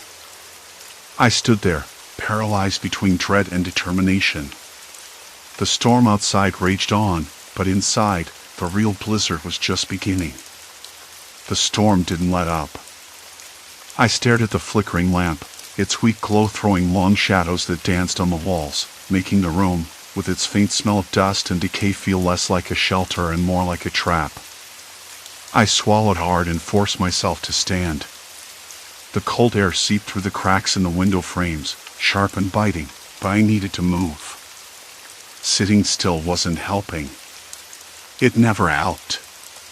The draft that had carried the faint scent of cologne earlier was back.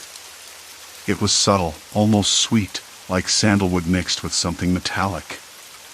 Not a smell you'd find in the woods, and certainly not something left by the storm. I followed it instinctively, stepping toward the back corner of the room where the shadows pooled thickest. The floorboards creaked underfoot, a dry, hollow sound that made me wince. There. Behind the old bookshelf, something was off. The shelf had shifted. I was sure of it. Yesterday, it had been flush against the wall. Now it leaned slightly forward, revealing a narrow gap behind it. My breath hitched, cold sweat prickling at the back of my neck.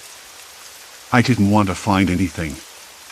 I didn't want to open a door I couldn't close. But I had to. I grabbed the edge of the shelf and pulled. It moved with a reluctant groan, scraping against the floor and wall. Behind it was a narrow passage, just wide enough for a person to squeeze through. The air that rushed out was stale, thick with dust and the faintest trace of something else, old paper, maybe. My skin prickled. I swallowed again. "Hello?" My voice sounded small and cracked. No answer. Of course not. I shone the lamp into the passage. It stretched back a few feet, ending in a rough door, almost hidden in the shadows. The wood was splintered, the paint cracked and peeling. My hands trembled as I reached for the rusted knob. It turned with a reluctant creak. The door swung open to reveal a cramped, dimly lit room. It smelled of mildew and old wood, but beneath that, something else lingered, a faint, musty scent of tobacco and old sweat. The walls were lined with shelves, cluttered with objects that made my stomach twist. Stacks of notebooks, tattered and yellowed. Photographs, pinned to the wall with thumbtacks, some of the cabin, some of the woods outside, but others were more personal. Pictures of me, taken from angles I never would have noticed. One showed me curled up on the couch, asleep. Another caught me standing by the window, looking out at the storm. I dropped the lamp onto the floor. The dull thud echoed in the tiny space. I was breathing too fast, my chest tight. Whoever had been here had been watching me. Not just watching. Recording. Documenting. Like I was some kind of exhibit. A folded envelope lay on the floor beneath the photos. I picked it up with shaking fingers and unfolded the brittle paper inside. The handwriting was the same as the journals, neat and deliberate. I've been here longer than you know. You never really arrived alone. The words blurred before my eyes. I sank down onto a crate, the rough-wood digging into my palms. How long had this hidden room been here? How long had someone been inside this cabin, watching me, moving things around, rewriting my journal entries? The layout of the cabin wasn't just shifting in my mind, it was shifting for real. My mind raced. The road was blocked by snow. The phone lines were dead. I was trapped, but this was no accident. Someone wanted me here. For what? And why? I ran my hand over a dusty shelf and caught the edge of a small tape recorder. I pressed the play button, heart hammering. The crackling voice that emerged was calm, eerily measured. Day 23. Subject remains unaware of the observation room. Progress satisfactory. Psychological response to isolation is intensifying. Continue to monitor. I dropped the recorder. My hands shook so hard I couldn't steady them. Isolation. Observation. Subject. Was I the subject? Had I been part of some experiment? Or was this a cruel game? I looked up at the photographs again, at my own face staring back at me from the grainy images, unknowing and vulnerable. I wanted to scream. I wanted to run. But there was nowhere to go. The snow was relentless, burying the world outside. The cabin was no longer a refuge. It was a cage. As I sat there, trying to piece together the impossible, a cold whisper brushed past my ear. Not a voice. Just the sound of breath, close and deliberate. I whipped around, heart pounding. Nothing. The lamp flickered again, then steadied. The passage behind me seemed darker, deeper. I realized then, I wasn't just trapped by the storm. I was trapped by someone who had been here before me, someone who had made this place their territory, their game board. And now, I was the only player left. There was no turning back. No escape. The cabin had claimed me, and whatever was out there was waiting for me to make the next move. The sound of footsteps echoed from the main room. Slow. Deliberate. Too heavy for the wind. I froze, barely daring to breathe, as the door to the hidden room creaked shut behind me. Heart pounding, I strained to catch any clue in the silence that followed, but all I heard was the relentless drip of water from the cracked ceiling. The footsteps stopped. I didn't dare move, couldn't even shift my gaze from the shadowed doorway of the hidden room. My hands, slick with cold sweat, trembled against the rough wood of the table. The cold from outside had crept in, settling deep into my bones. I thought I was prepared for isolation, for the blizzard, but this was something else entirely. The lamp flickered again, the flame shrinking as if fighting against some unseen draft. I reached out, my fingers brushing the brass base, trying to steady the light, but the moment my skin touched it, the flame jumped wildly before calming. An involuntary shudder ran through me. If someone was watching, waiting, I knew they could see every panicked breath I took. The journal lay open before me, entries scribbled in my own hand but altered, words crossed out, new lines squeezed between the lines I remembered writing. How could I have forgotten writing those? Or had I? Was my memory breaking apart? I swallowed hard. Who's there? My voice barely rose above a whisper, cracked and uncertain. Show yourself. No answer. Only the sound of the wind battering the cabin walls, a constant roar that seemed to shake the very air around me. The temperature dropped further. The cold wasn't just outside anymore. It was inside, curling around my limbs, seeping into my chest. I forced myself to stand, legs weak and unsteady. The floor creaked underfoot, a brittle sound in the silence. Steeling my nerves, I edged toward the hidden room's door, every nerve firing, every muscle tense. The darkness inside was almost solid, swallowing the faint light from the lamp. I reached out, fingertips grazing the cold wood. It was a door, yes, but it didn't open.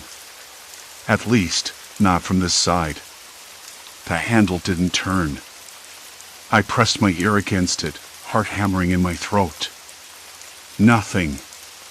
No breath, no movement, no whisper. I backed away, the weight of the unknown pressing down on me. The journal, my journal, called to me from the table. I flipped through it, searching for clues, for a mistake, for anything that could explain the subtle changes, the rearranged furniture, the misplaced objects, the strange notes I hadn't written but which looked like they had been. One entry caught my eye. It wasn't mine. They don't know I'm here. They never will. Watching is the only way to stay alive. The handwriting was different. Jagged, hurried, desperate. I traced the words with my finger, feeling a chill unrelated to the cold. Who was they? And who was I? Suddenly, the lamp flickered violently, the flame dancing like a wild thing caught in a storm. The shadow by the door stretched, shifted, and I caught a glimpse of movement just at the edge of my vision. I spun around, breath caught, but the room was empty. That's when a low creak came from the ceiling, followed by the unmistakable sound of something sliding against wood.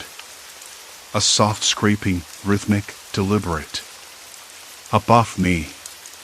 Somewhere out of sight. I swallowed, my throat dry and raw. The walls around me felt like they were closing in, the air, cold and heavy with silence thick and suffocating. My mind raced, trying to piece together what I knew and what I feared I didn't. I had to get out of here. But where? The storm raged outside, and the cabin was a labyrinth of half-remembered rooms and impossible spaces. If the person watching me was still here, they knew every inch better than I ever would. I forced myself to breathe. Quietly. Slowly. The journal still lay open, a lifeline and a trap all at once. I flipped to the last page, hoping for answers, but the words were scrawled over, messy and frantic. Trust no one. Not even yourself. A laugh bubbled up, dry and bitter. I ran my fingers through my hair, tugging hard enough to hurt. Was I losing my mind? Maybe. But if I was, it didn't explain the footsteps, the changes, or the whisper of breath against my ear. A sudden noise made me jump, a door creaking open somewhere deeper in the cabin. The sound was too slow, too deliberate to be the wind. I pressed my back against the wall, heart exploding in my chest, and peered around the corner. The hallway was empty. Or so it seemed. I took a step forward. Then another. The smell hit me before I saw it, a faint coppery tinge, like old pennies mixed with something darker, something metallic and sharp. My stomach churned. There, in the dim light spilling from a cracked window, was a small pool of dried blood. I knelt beside it, fingertips trembling as I touched the sticky stain. The cold was no longer just in the air, it was in the blood. I swallowed hard. The cabin wasn't just a cage. It was a trap when I was falling deeper into with every breath. Footsteps again. Closer this time. I scrambled backward, knocking over a chair that crashed loudly against the wooden floor. The sound echoed through the cabin like a gunshot. I held my breath, heart slamming so hard it might burst through my ribs. Silence. Then, a voice. Low, calm, inches from my ear. You shouldn't have done that. I spun around, empty room. My chest heaved, breath ragged. I wanted to scream, to run, but my legs refused to move. The voice was all around me, impossible and real. I clenched my fists, nails digging into my palms. If this was a game, it was one I didn't want to play. But there was no choice. I had to find the person behind the voice. I had to confront whoever had been watching me, manipulating me, erasing my memories and rewriting my reality. And I had to do it before the storm ended and I was trapped here forever. The door to the hidden room creaked open slowly, revealing a sliver of light and shadow. Something or someone was waiting inside. I swallowed the bile rising in my throat and stepped forward.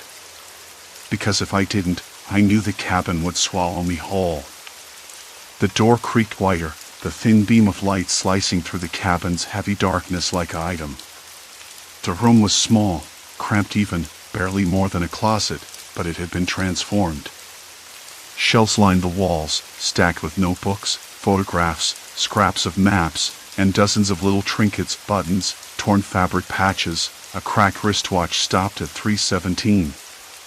I sank onto a rickety chair, overwhelmed by the quiet accumulation of someone else's obsession. I picked up a journal, the leather cover soft and worn. Flipping through pages filled with cramped handwriting, I saw my own entries, words I recognized, but different. Altered. Some lines crossed out, replaced with notes I didn't remember writing. Observations that felt like they belonged to a stranger, yet they were about me. About this cabin. About the blizzard. A cold knot twisted in my stomach. Someone had been living here, observing me, rewriting my story. They knew my thoughts, my fears, maybe even my memories. The idea made my skin crawl, 1,000 tiny eyes watching from the shadows. I closed the journal, heart hammering. I was not alone in this cabin. Had I ever been? A floorboard creaked behind me. I spun around, but the room was empty. No shadows moved, no breath disturbed the stale air. Just silence. Complete silence. I know you're here, I said, voice barely above a whisper. No answer. I stood, pacing, the rough plaster walls pressing in. I tried to steady my breathing, to focus on the sounds around me, the distant howl of wind, the faint thud of snow piling against the windows, my own uneven heartbeat. But every creak, every whisper of movement set my nerves fraying. I remembered the voice from before, low and calm, inches from my ear. You shouldn't have done that. What had I done? What was I supposed to stop? Or was this some twisted game, a cruel experiment to break me down? I needed to get out. I needed to find the person behind all this. But the blizzard was a wall of light outside, thick and unyielding. It had trapped me here, and maybe it was part of their design. I returned to the main room and surveyed the cabin again, looking for anything I'd missed. The furniture seemed subtly shifted, the armchair was now at a slightly different angle, the kitchen table nearer the window. The layout was morphing, small but deliberate changes that made me doubt my own memory. I ran my hand over the rough grain of the wooden table, feeling its familiar grooves. The cabin was the same, yet it wasn't. Like a house of mirrors, reflecting fragments of truth and lies.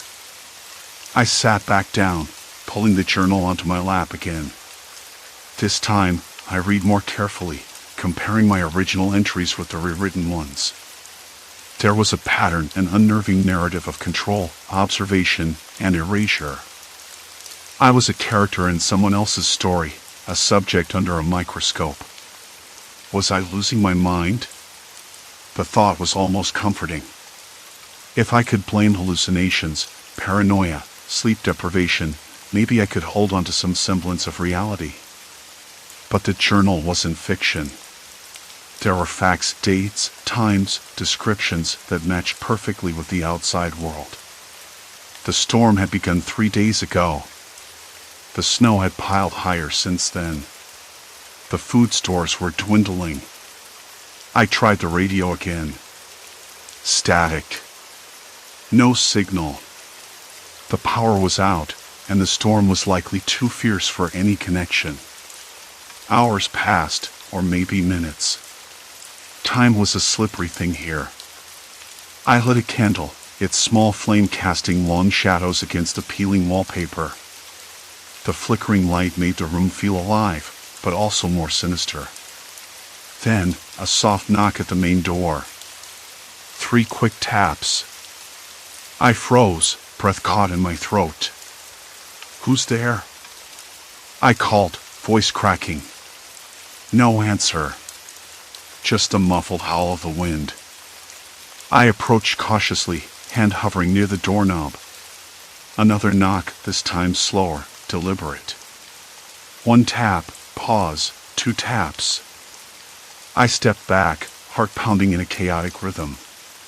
Could I open it? Should I? The storm outside was a lethal barrier, but whoever was on the other side might be the key to this nightmare. I shouted through the door, "If you're inside, show yourself." "I'm not afraid."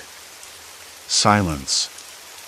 Then, from just beyond the door, a whisper, "You're not alone." The words sank into me like ice water. Not a threat, but a cold fact.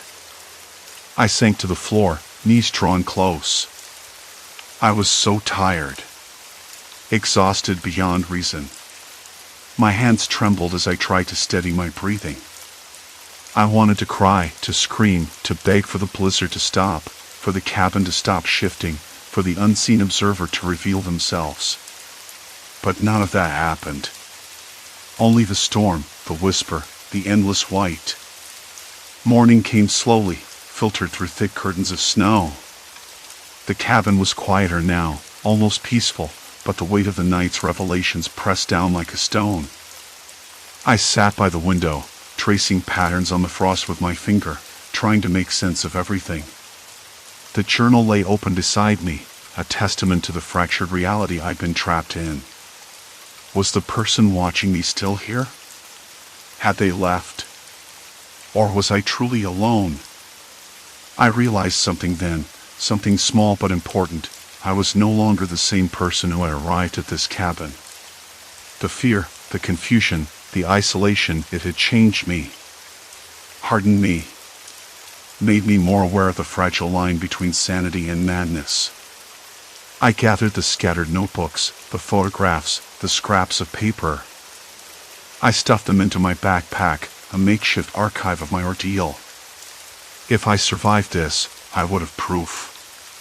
Proof that I had been erased, rewritten, watched. As the storm began to ease, the sun broke weakly through the clouds, casting pale light across the snowbound landscape. The world beyond the cabin looked untouched, serene almost. But I knew better. That quiet was just a breath before a storm of a different kind. I opened the door, stepping out into the cold. The snow was deep, the air biting, but the sky was lighter. I took a deep breath, tasting the sharpness of ice and pine. No footsteps marked the snow around the cabin. No signs of the watcher. Still, I kept walking. The trail was barely visible, but I followed it, each step a small rebellion against the silence that had swallowed me whole. I didn't have answers. Maybe I never would. But I had a story to tell, a story of isolation, manipulation, and the fragile boundaries of memory. And that was something no one could take away. Story 6, Mistaken Target, Shadows of a Hidden Threat. I never noticed the way the streetlights flickered until that night. It was nearly midnight when I left the office. The building's old air conditioning hummed unevenly, like it was struggling against the heat outside. The summer had been relentless all day, and the night barely offered a reprieve. The concrete sidewalk was still warm beneath my shoes, sticky with the residue of a day's worth of dust and exhaust. I pulled my collar up against the faint breeze, which smelled faintly of wet pavement and something metallic, maybe the city's underground pipes leaking somewhere nearby. I took the usual route home. The one that led past the closed bakery, the corner store with the flickering neon sign that always felt a bit off, and the park where the benches were mostly empty at this hour. It was quiet except for the occasional rustle of leaves and a distant dog's bark, sharp and sudden in the stillness. I liked the routine, even when it felt heavy, with the kind of silence that made you notice things you normally wouldn't. My phone buzzed in my pocket, the vibration weak enough that I almost missed it. I pulled it out, expecting a text from my sister or maybe a notification from some work app. Instead, there was a message from an unknown number, just a few words: "The package moves tonight. Keep eyes open." No signature. No explanation. I frowned and looked around. The street was empty, save for a man standing near a lamppost across the street. He was too far away to make out details clearly, but his posture was rigid, and he didn't look like he was waiting for anyone. He just watched. I blinked, and when I looked again, he was gone. I tried calling the number back, but it went straight to voicemail. No greeting. No beep. Just silence. The message sat heavy in my mind.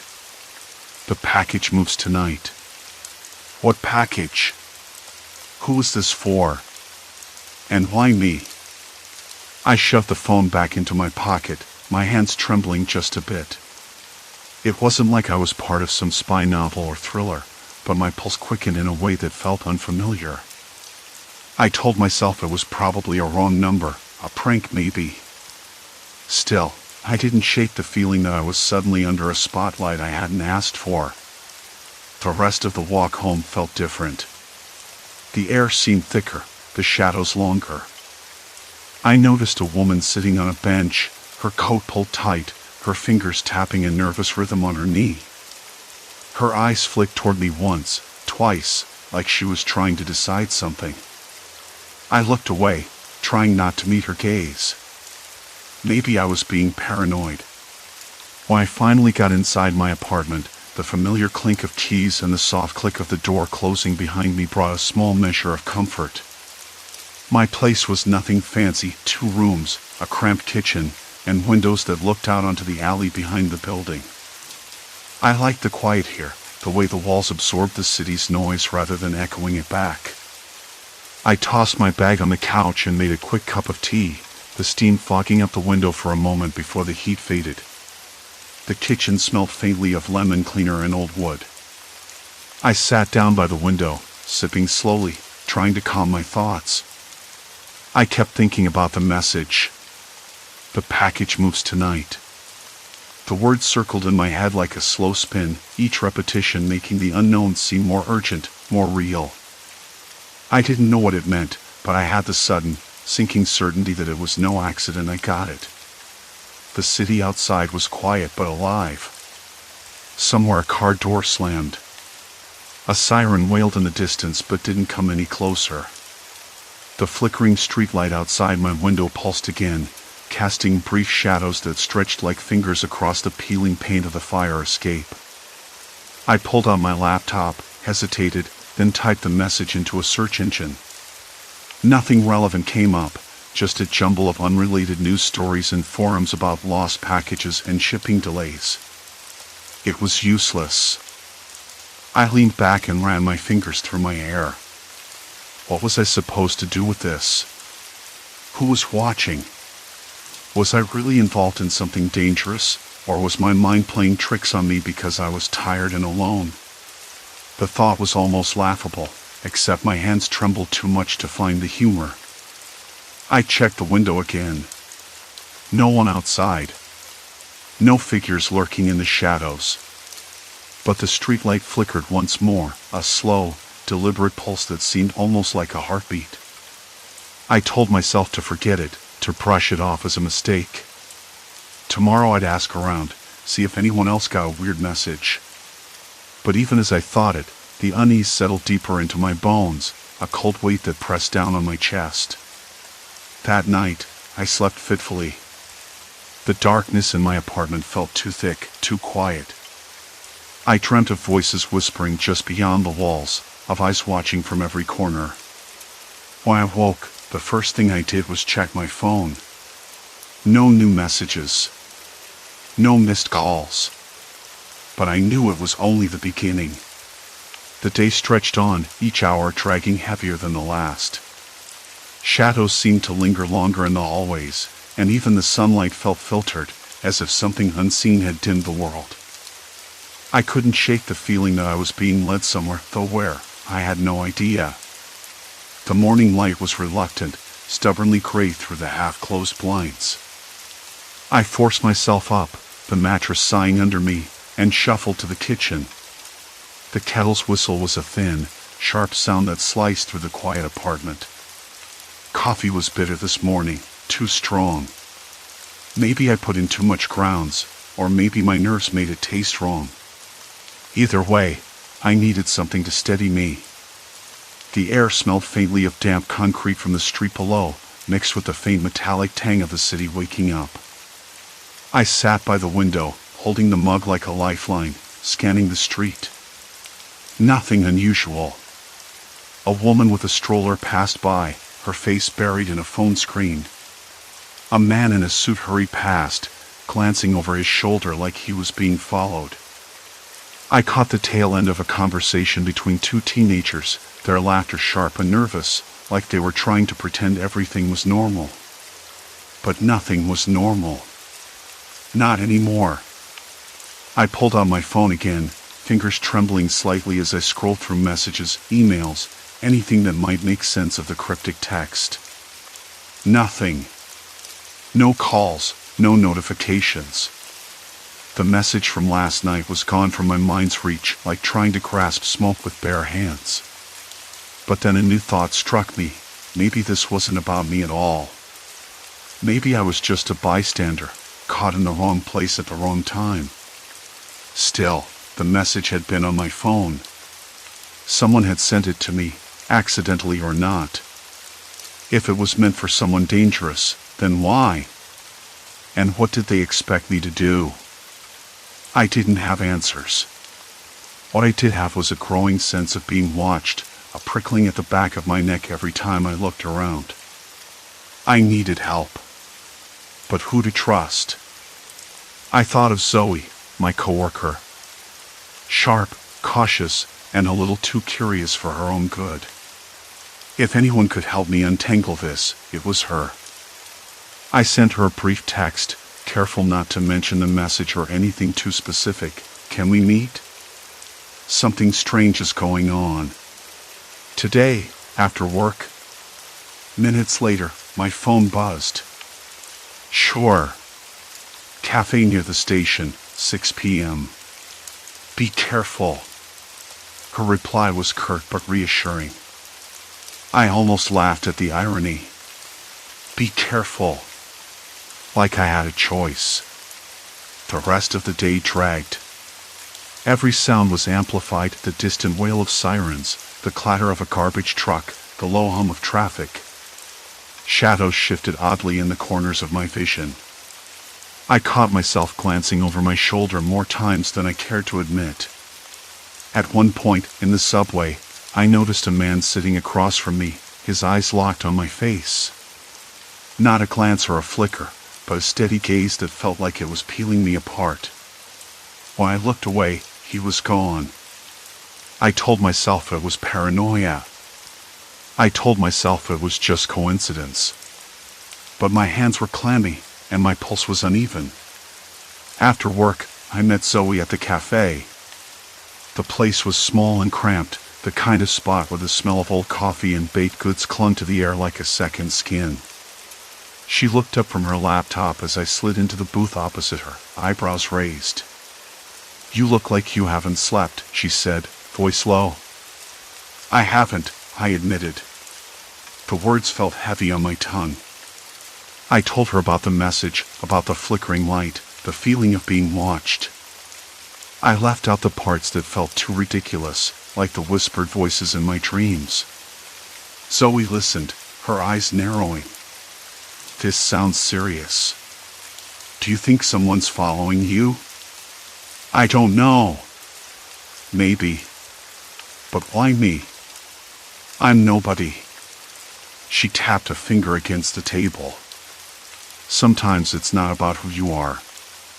It's about what you have or what they think you have. What could I possibly have? She hesitated, then pulled out a small notebook from her bag. Inside were names, numbers, notes, little pieces of a puzzle I couldn't begin to understand. There's a guy, she said quietly. Call him Marcus. He's an informant. Dangerous, but well-connected. If your message was meant for him, maybe you stumbled onto something bigger. I swallowed hard. How do you know him? Zoe shrugged. I've crossed paths with him before. Not someone you want to meet without a damn good reason. We agreed to be cautious, not to tell anyone else. I left the cafe feeling both relieved and more tangled in the web than ever. On the way home, every streetlight seemed to hesitate before turning on, every shadow thickened. I kept replaying Zoe's words, if they think you have something, they won't stop. Back in the apartment, I checked the locks again, the cold metal pressing into my palms. I couldn't shake the feeling that the walls themselves had ears. The air felt heavier, denser, like it was waiting for what, I didn't know. Then my phone vibrated. A message. No sender ID. Look outside. I froze. My breath caught in my throat. Slowly, I pulled back the curtain. Across the street, a figure stood beneath the flickering streetlight. Just a silhouette, but unmistakably watching. The streetlight pulsed once more, deliberate and slow. Like a heartbeat. I stepped back, the door locking behind me with a soft click. The city didn't feel like the place I'd known anymore. It was a trap. And whatever was coming, it was already here. The message buzzed again. This time, a single line, don't look away. My heartbeat quickened, matching the rhythm of the blinking streetlight. I tried to steady my hands, but the trembling betrayed me. Should I call someone? No, who even would believe this? I wasn't dealing with ordinary threats anymore. The silhouette moved suddenly, disappearing into the shadows between buildings. I squinted, trying to catch a glimpse, but the street was empty once more. A cold wind swept through the street, carrying a faint whisper that I couldn't quite make out. Then my phone vibrated a third time, and this message chilled me to the bone. They're closer than you think. I backed away from the window and sank onto the couch, my mind racing. Who was sending these messages? What did they want? And most urgently, how could I protect myself when I didn't even know what I was up against? Before I could answer, the power cut out. Darkness swallowed the room, except for the faint, pulsing glow from my phone screen. The city's heartbeat had gone silent, but mine thundered in the empty night. The silence that followed the blackout was absolute. I didn't realize how long I sat there until the power sputtered back to life, the overhead bulbs flickering on with that electric buzz that always makes your skin crawl. The message remained on the screen, glowing ominously, they're closer than you think. I stared at it, willing the words to rearrange themselves into something less threatening, but they didn't. What did they mean exactly? Closer how? Physically? Watching. Or worse, already inside whatever tiny fortress I thought I'd built around myself? A sudden noise from the street below jerked me upright. Footsteps, slow and deliberate, echoed faintly against the pavement. A shadow shifted beneath the flickering streetlight.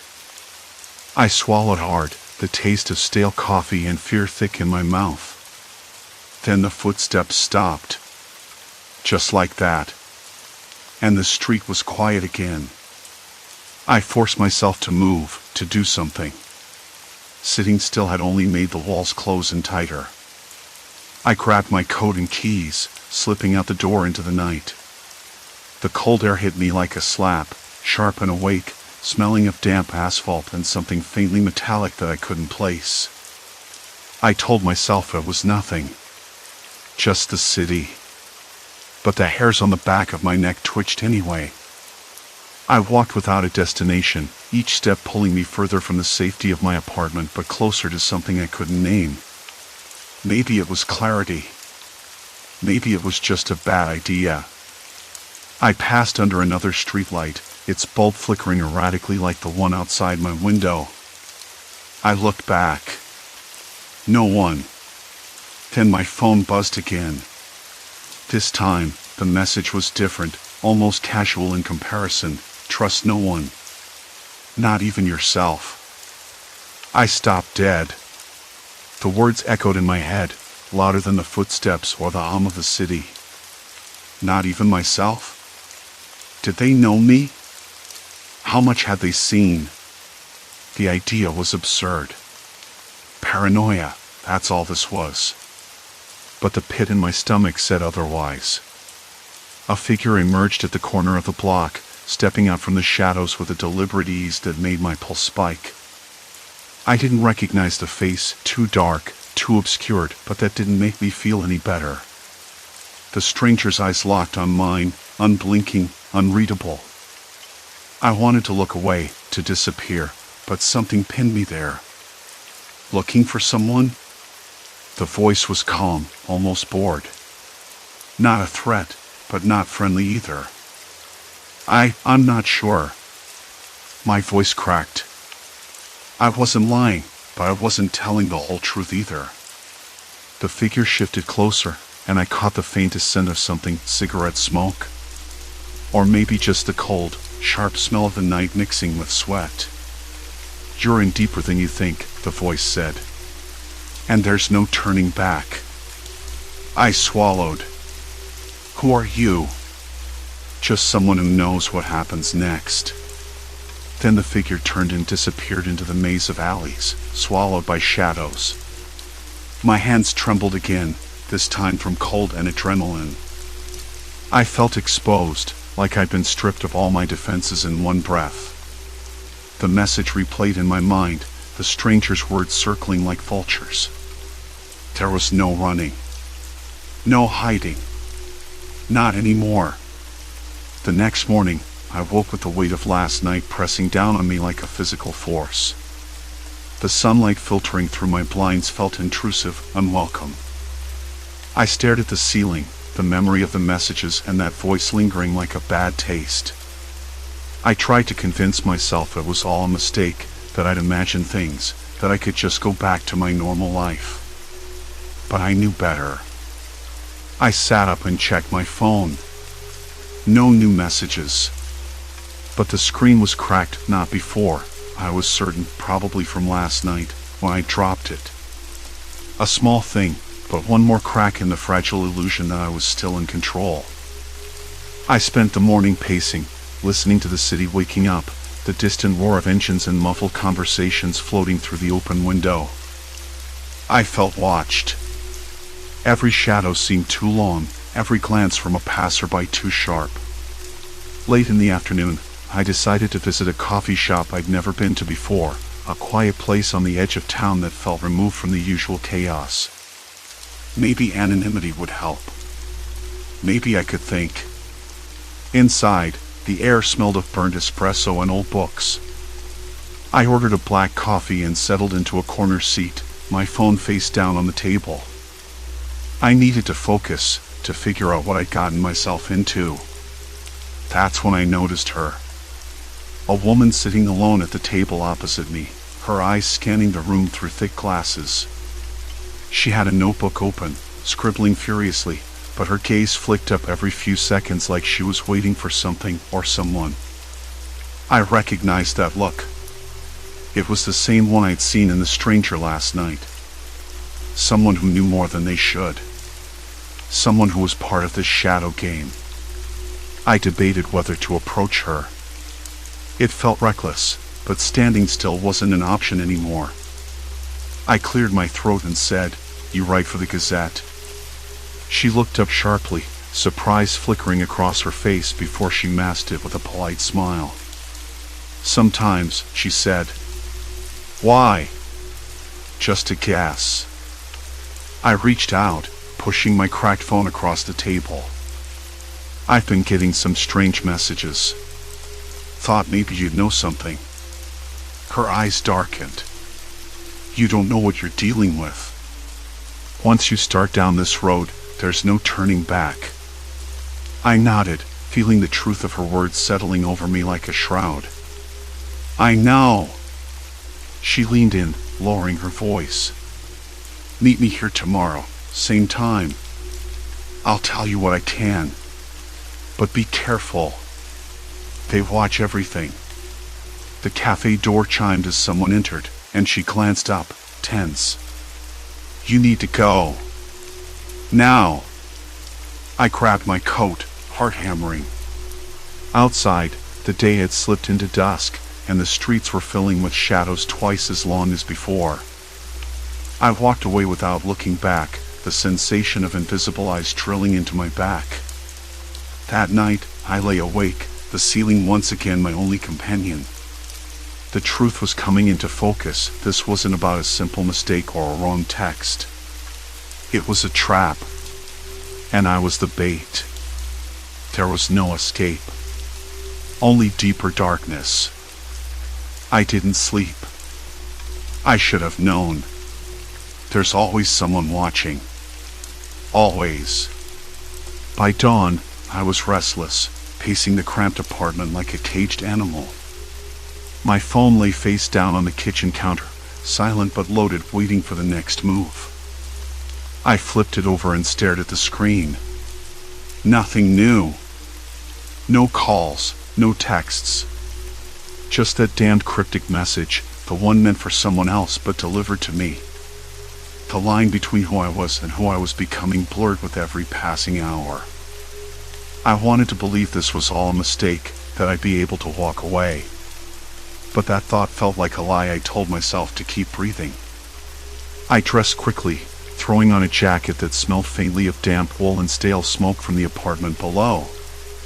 The chill outside bit through the fabric, reminding me that the city was a living, breathing thing indifferent to my turmoil. I kept my head low, eyes scanning every face as I made my way to the cafe. The same one where I'd met her, where the shadow of that warning still clung. The bell above the door jingled softly as I stepped inside, the scent of burnt coffee and old newspapers thick in the air. She was already there, sitting in that same corner booth, her hands wrapped around a chipped ceramic mug. Her eyes flicked up, wary but steady. "Glad you made it," she said, voice low enough to be more breath than sound. I slid into the seat opposite her, the vinyl cracked and sticky beneath me. "What's next?" I asked. She didn't answer immediately. Instead, she pulled a small envelope from her coat pocket, sliding it across the table. I hesitated before opening it. Inside was a single photo and a folded note. The photo showed a man standing in front of a nondescript building, the kind you might pass without a second glance. The note was brief. "He's the one. Don't trust anyone else." My hands trembled slightly as I folded the paper back up. Who is he? Her eyes darkened further, if that was even possible. Not who. What? And he's dangerous. More dangerous than you realize. I swallowed hard, the weight of her words sinking in. Every instinct screamed at me to run. But I couldn't, not now. Not when I'd come this far. Outside, the afternoon sun filtered through grimy windows, casting long shadows across the floor. The cafe was almost empty, just a few regulars nursing their drinks and the barista wiping down counters with a rag that smelled faintly of lemon and mildew. "Why me?" I asked. "Why send that message to my phone?" She looked away, focusing on the chipped rim of her mug. "Because you're the only one who might listen. And because they think you're expendable." I blinked. "Who's they?" She leaned in, voice dropping to a whisper. People who don't want this to get out. People who would bury it deep if they could. The words hung in the air, thick and suffocating.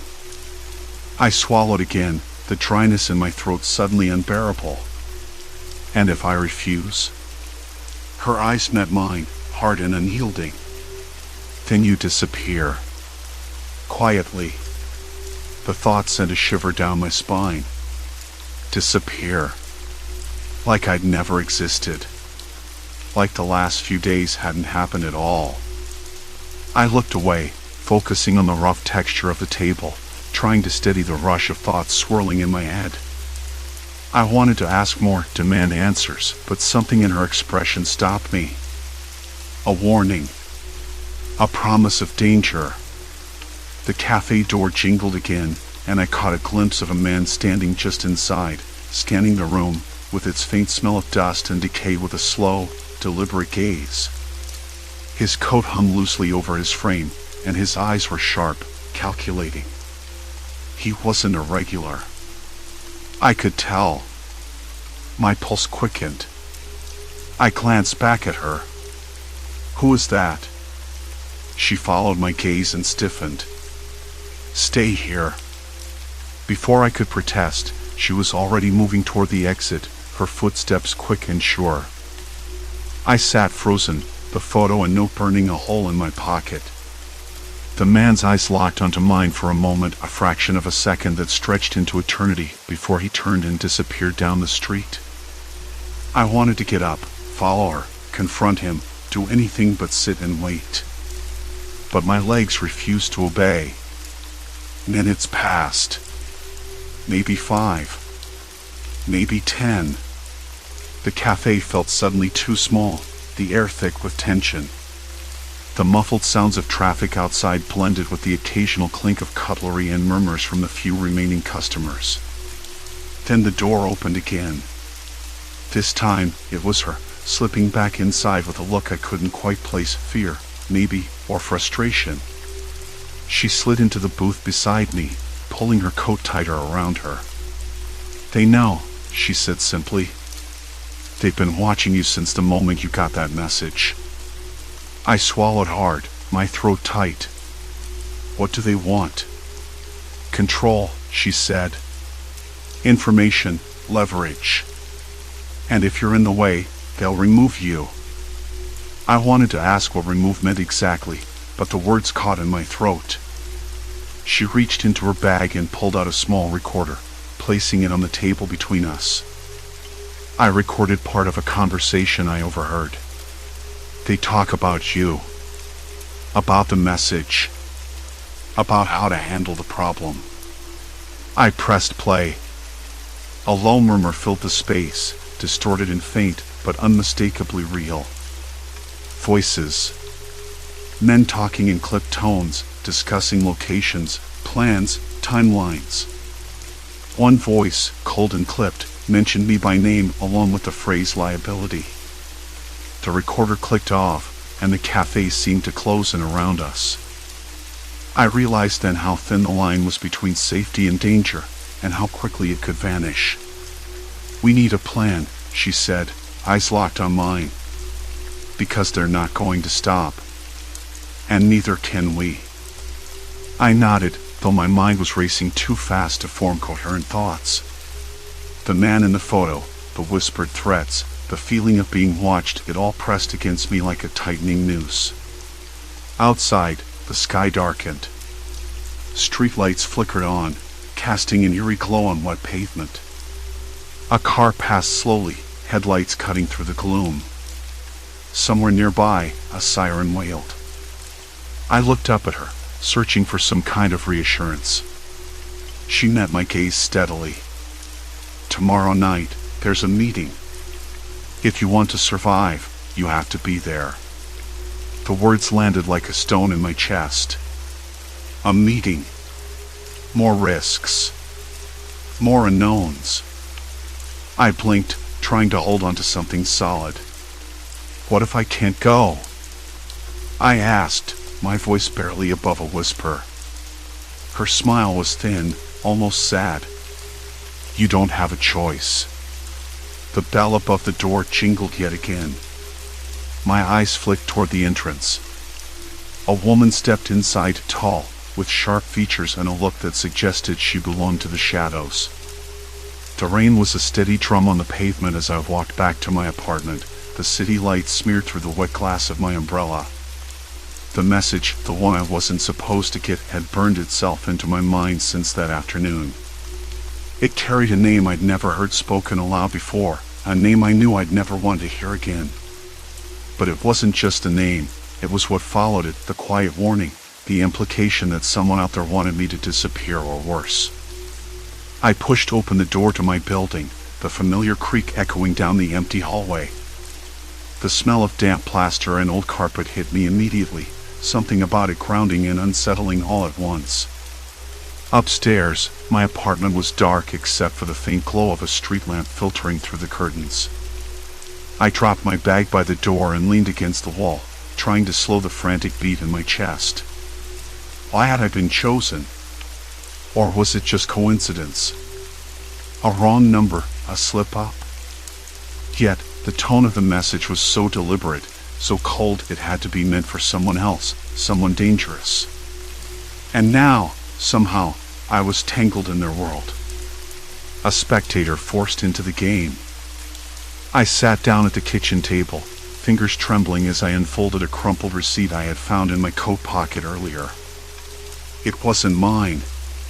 The ink was smeared, but the address was clear, an old cafe on the edge of town, a place I'd passed countless times but never stepped inside. My mind raced, picturing shadowed figures in the corner, hushed voices behind cracked windows. I knew I should call someone, anyone, but who? The police? They'd only ask questions I didn't have answers for, and worse, they might think I was involved. Friends? They'd worry, maybe panic, and then what? I'd have to explain something I barely understood myself. So I sat there, silent, listening to the rain tapping against the window, the distant hum of the city that never really stopped. Later, I found myself standing outside that cafe, hesitating. The sign above the door swung slightly in the wind, the letters faded, the gray lantern. The place looked like it belonged in a different decade, chipped wood, a flickering neon light, and the low murmur of voices inside.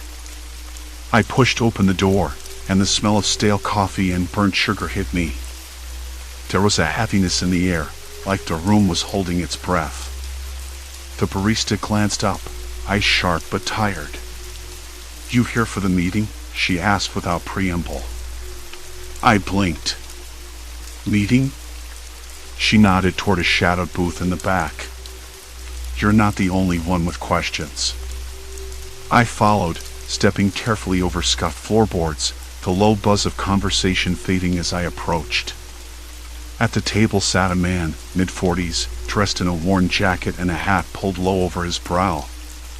He looked up slowly, eyes scanning me with a mixture of suspicion and something else, relief, maybe. "Sit," he said, voice barely above a whisper. "We don't have much time." I hesitated but obeyed.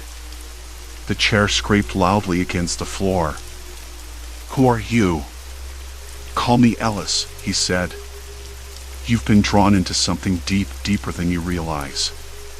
That message you got? It's not just a warning. It's a lifeline." I swallowed hard. "Why me?" Ellis shook his head. "Because whoever sent that message wants you to know there's a way out. But it's dangerous. And trusting the wrong person could cost you everything." The weight of his words settled over me like a shroud. My hands clenched into fists on the table. I don't know what I'm supposed to do. First, Ellis leaned in, voice dropping even lower. "You need to understand the shadows you're in. This isn't about heroes or villains. It's about survival, about staying unseen while others hunt in the dark." He told me about a network of informants, of people caught in webs of surveillance and silence. About threats that came not from Tool, but from whispers, from being watched until you broke. about lives erased through isolation and fear. Listening, I felt a strange clarity. The paranoia, the sleepless nights, they weren't just symptoms of some unseen menace.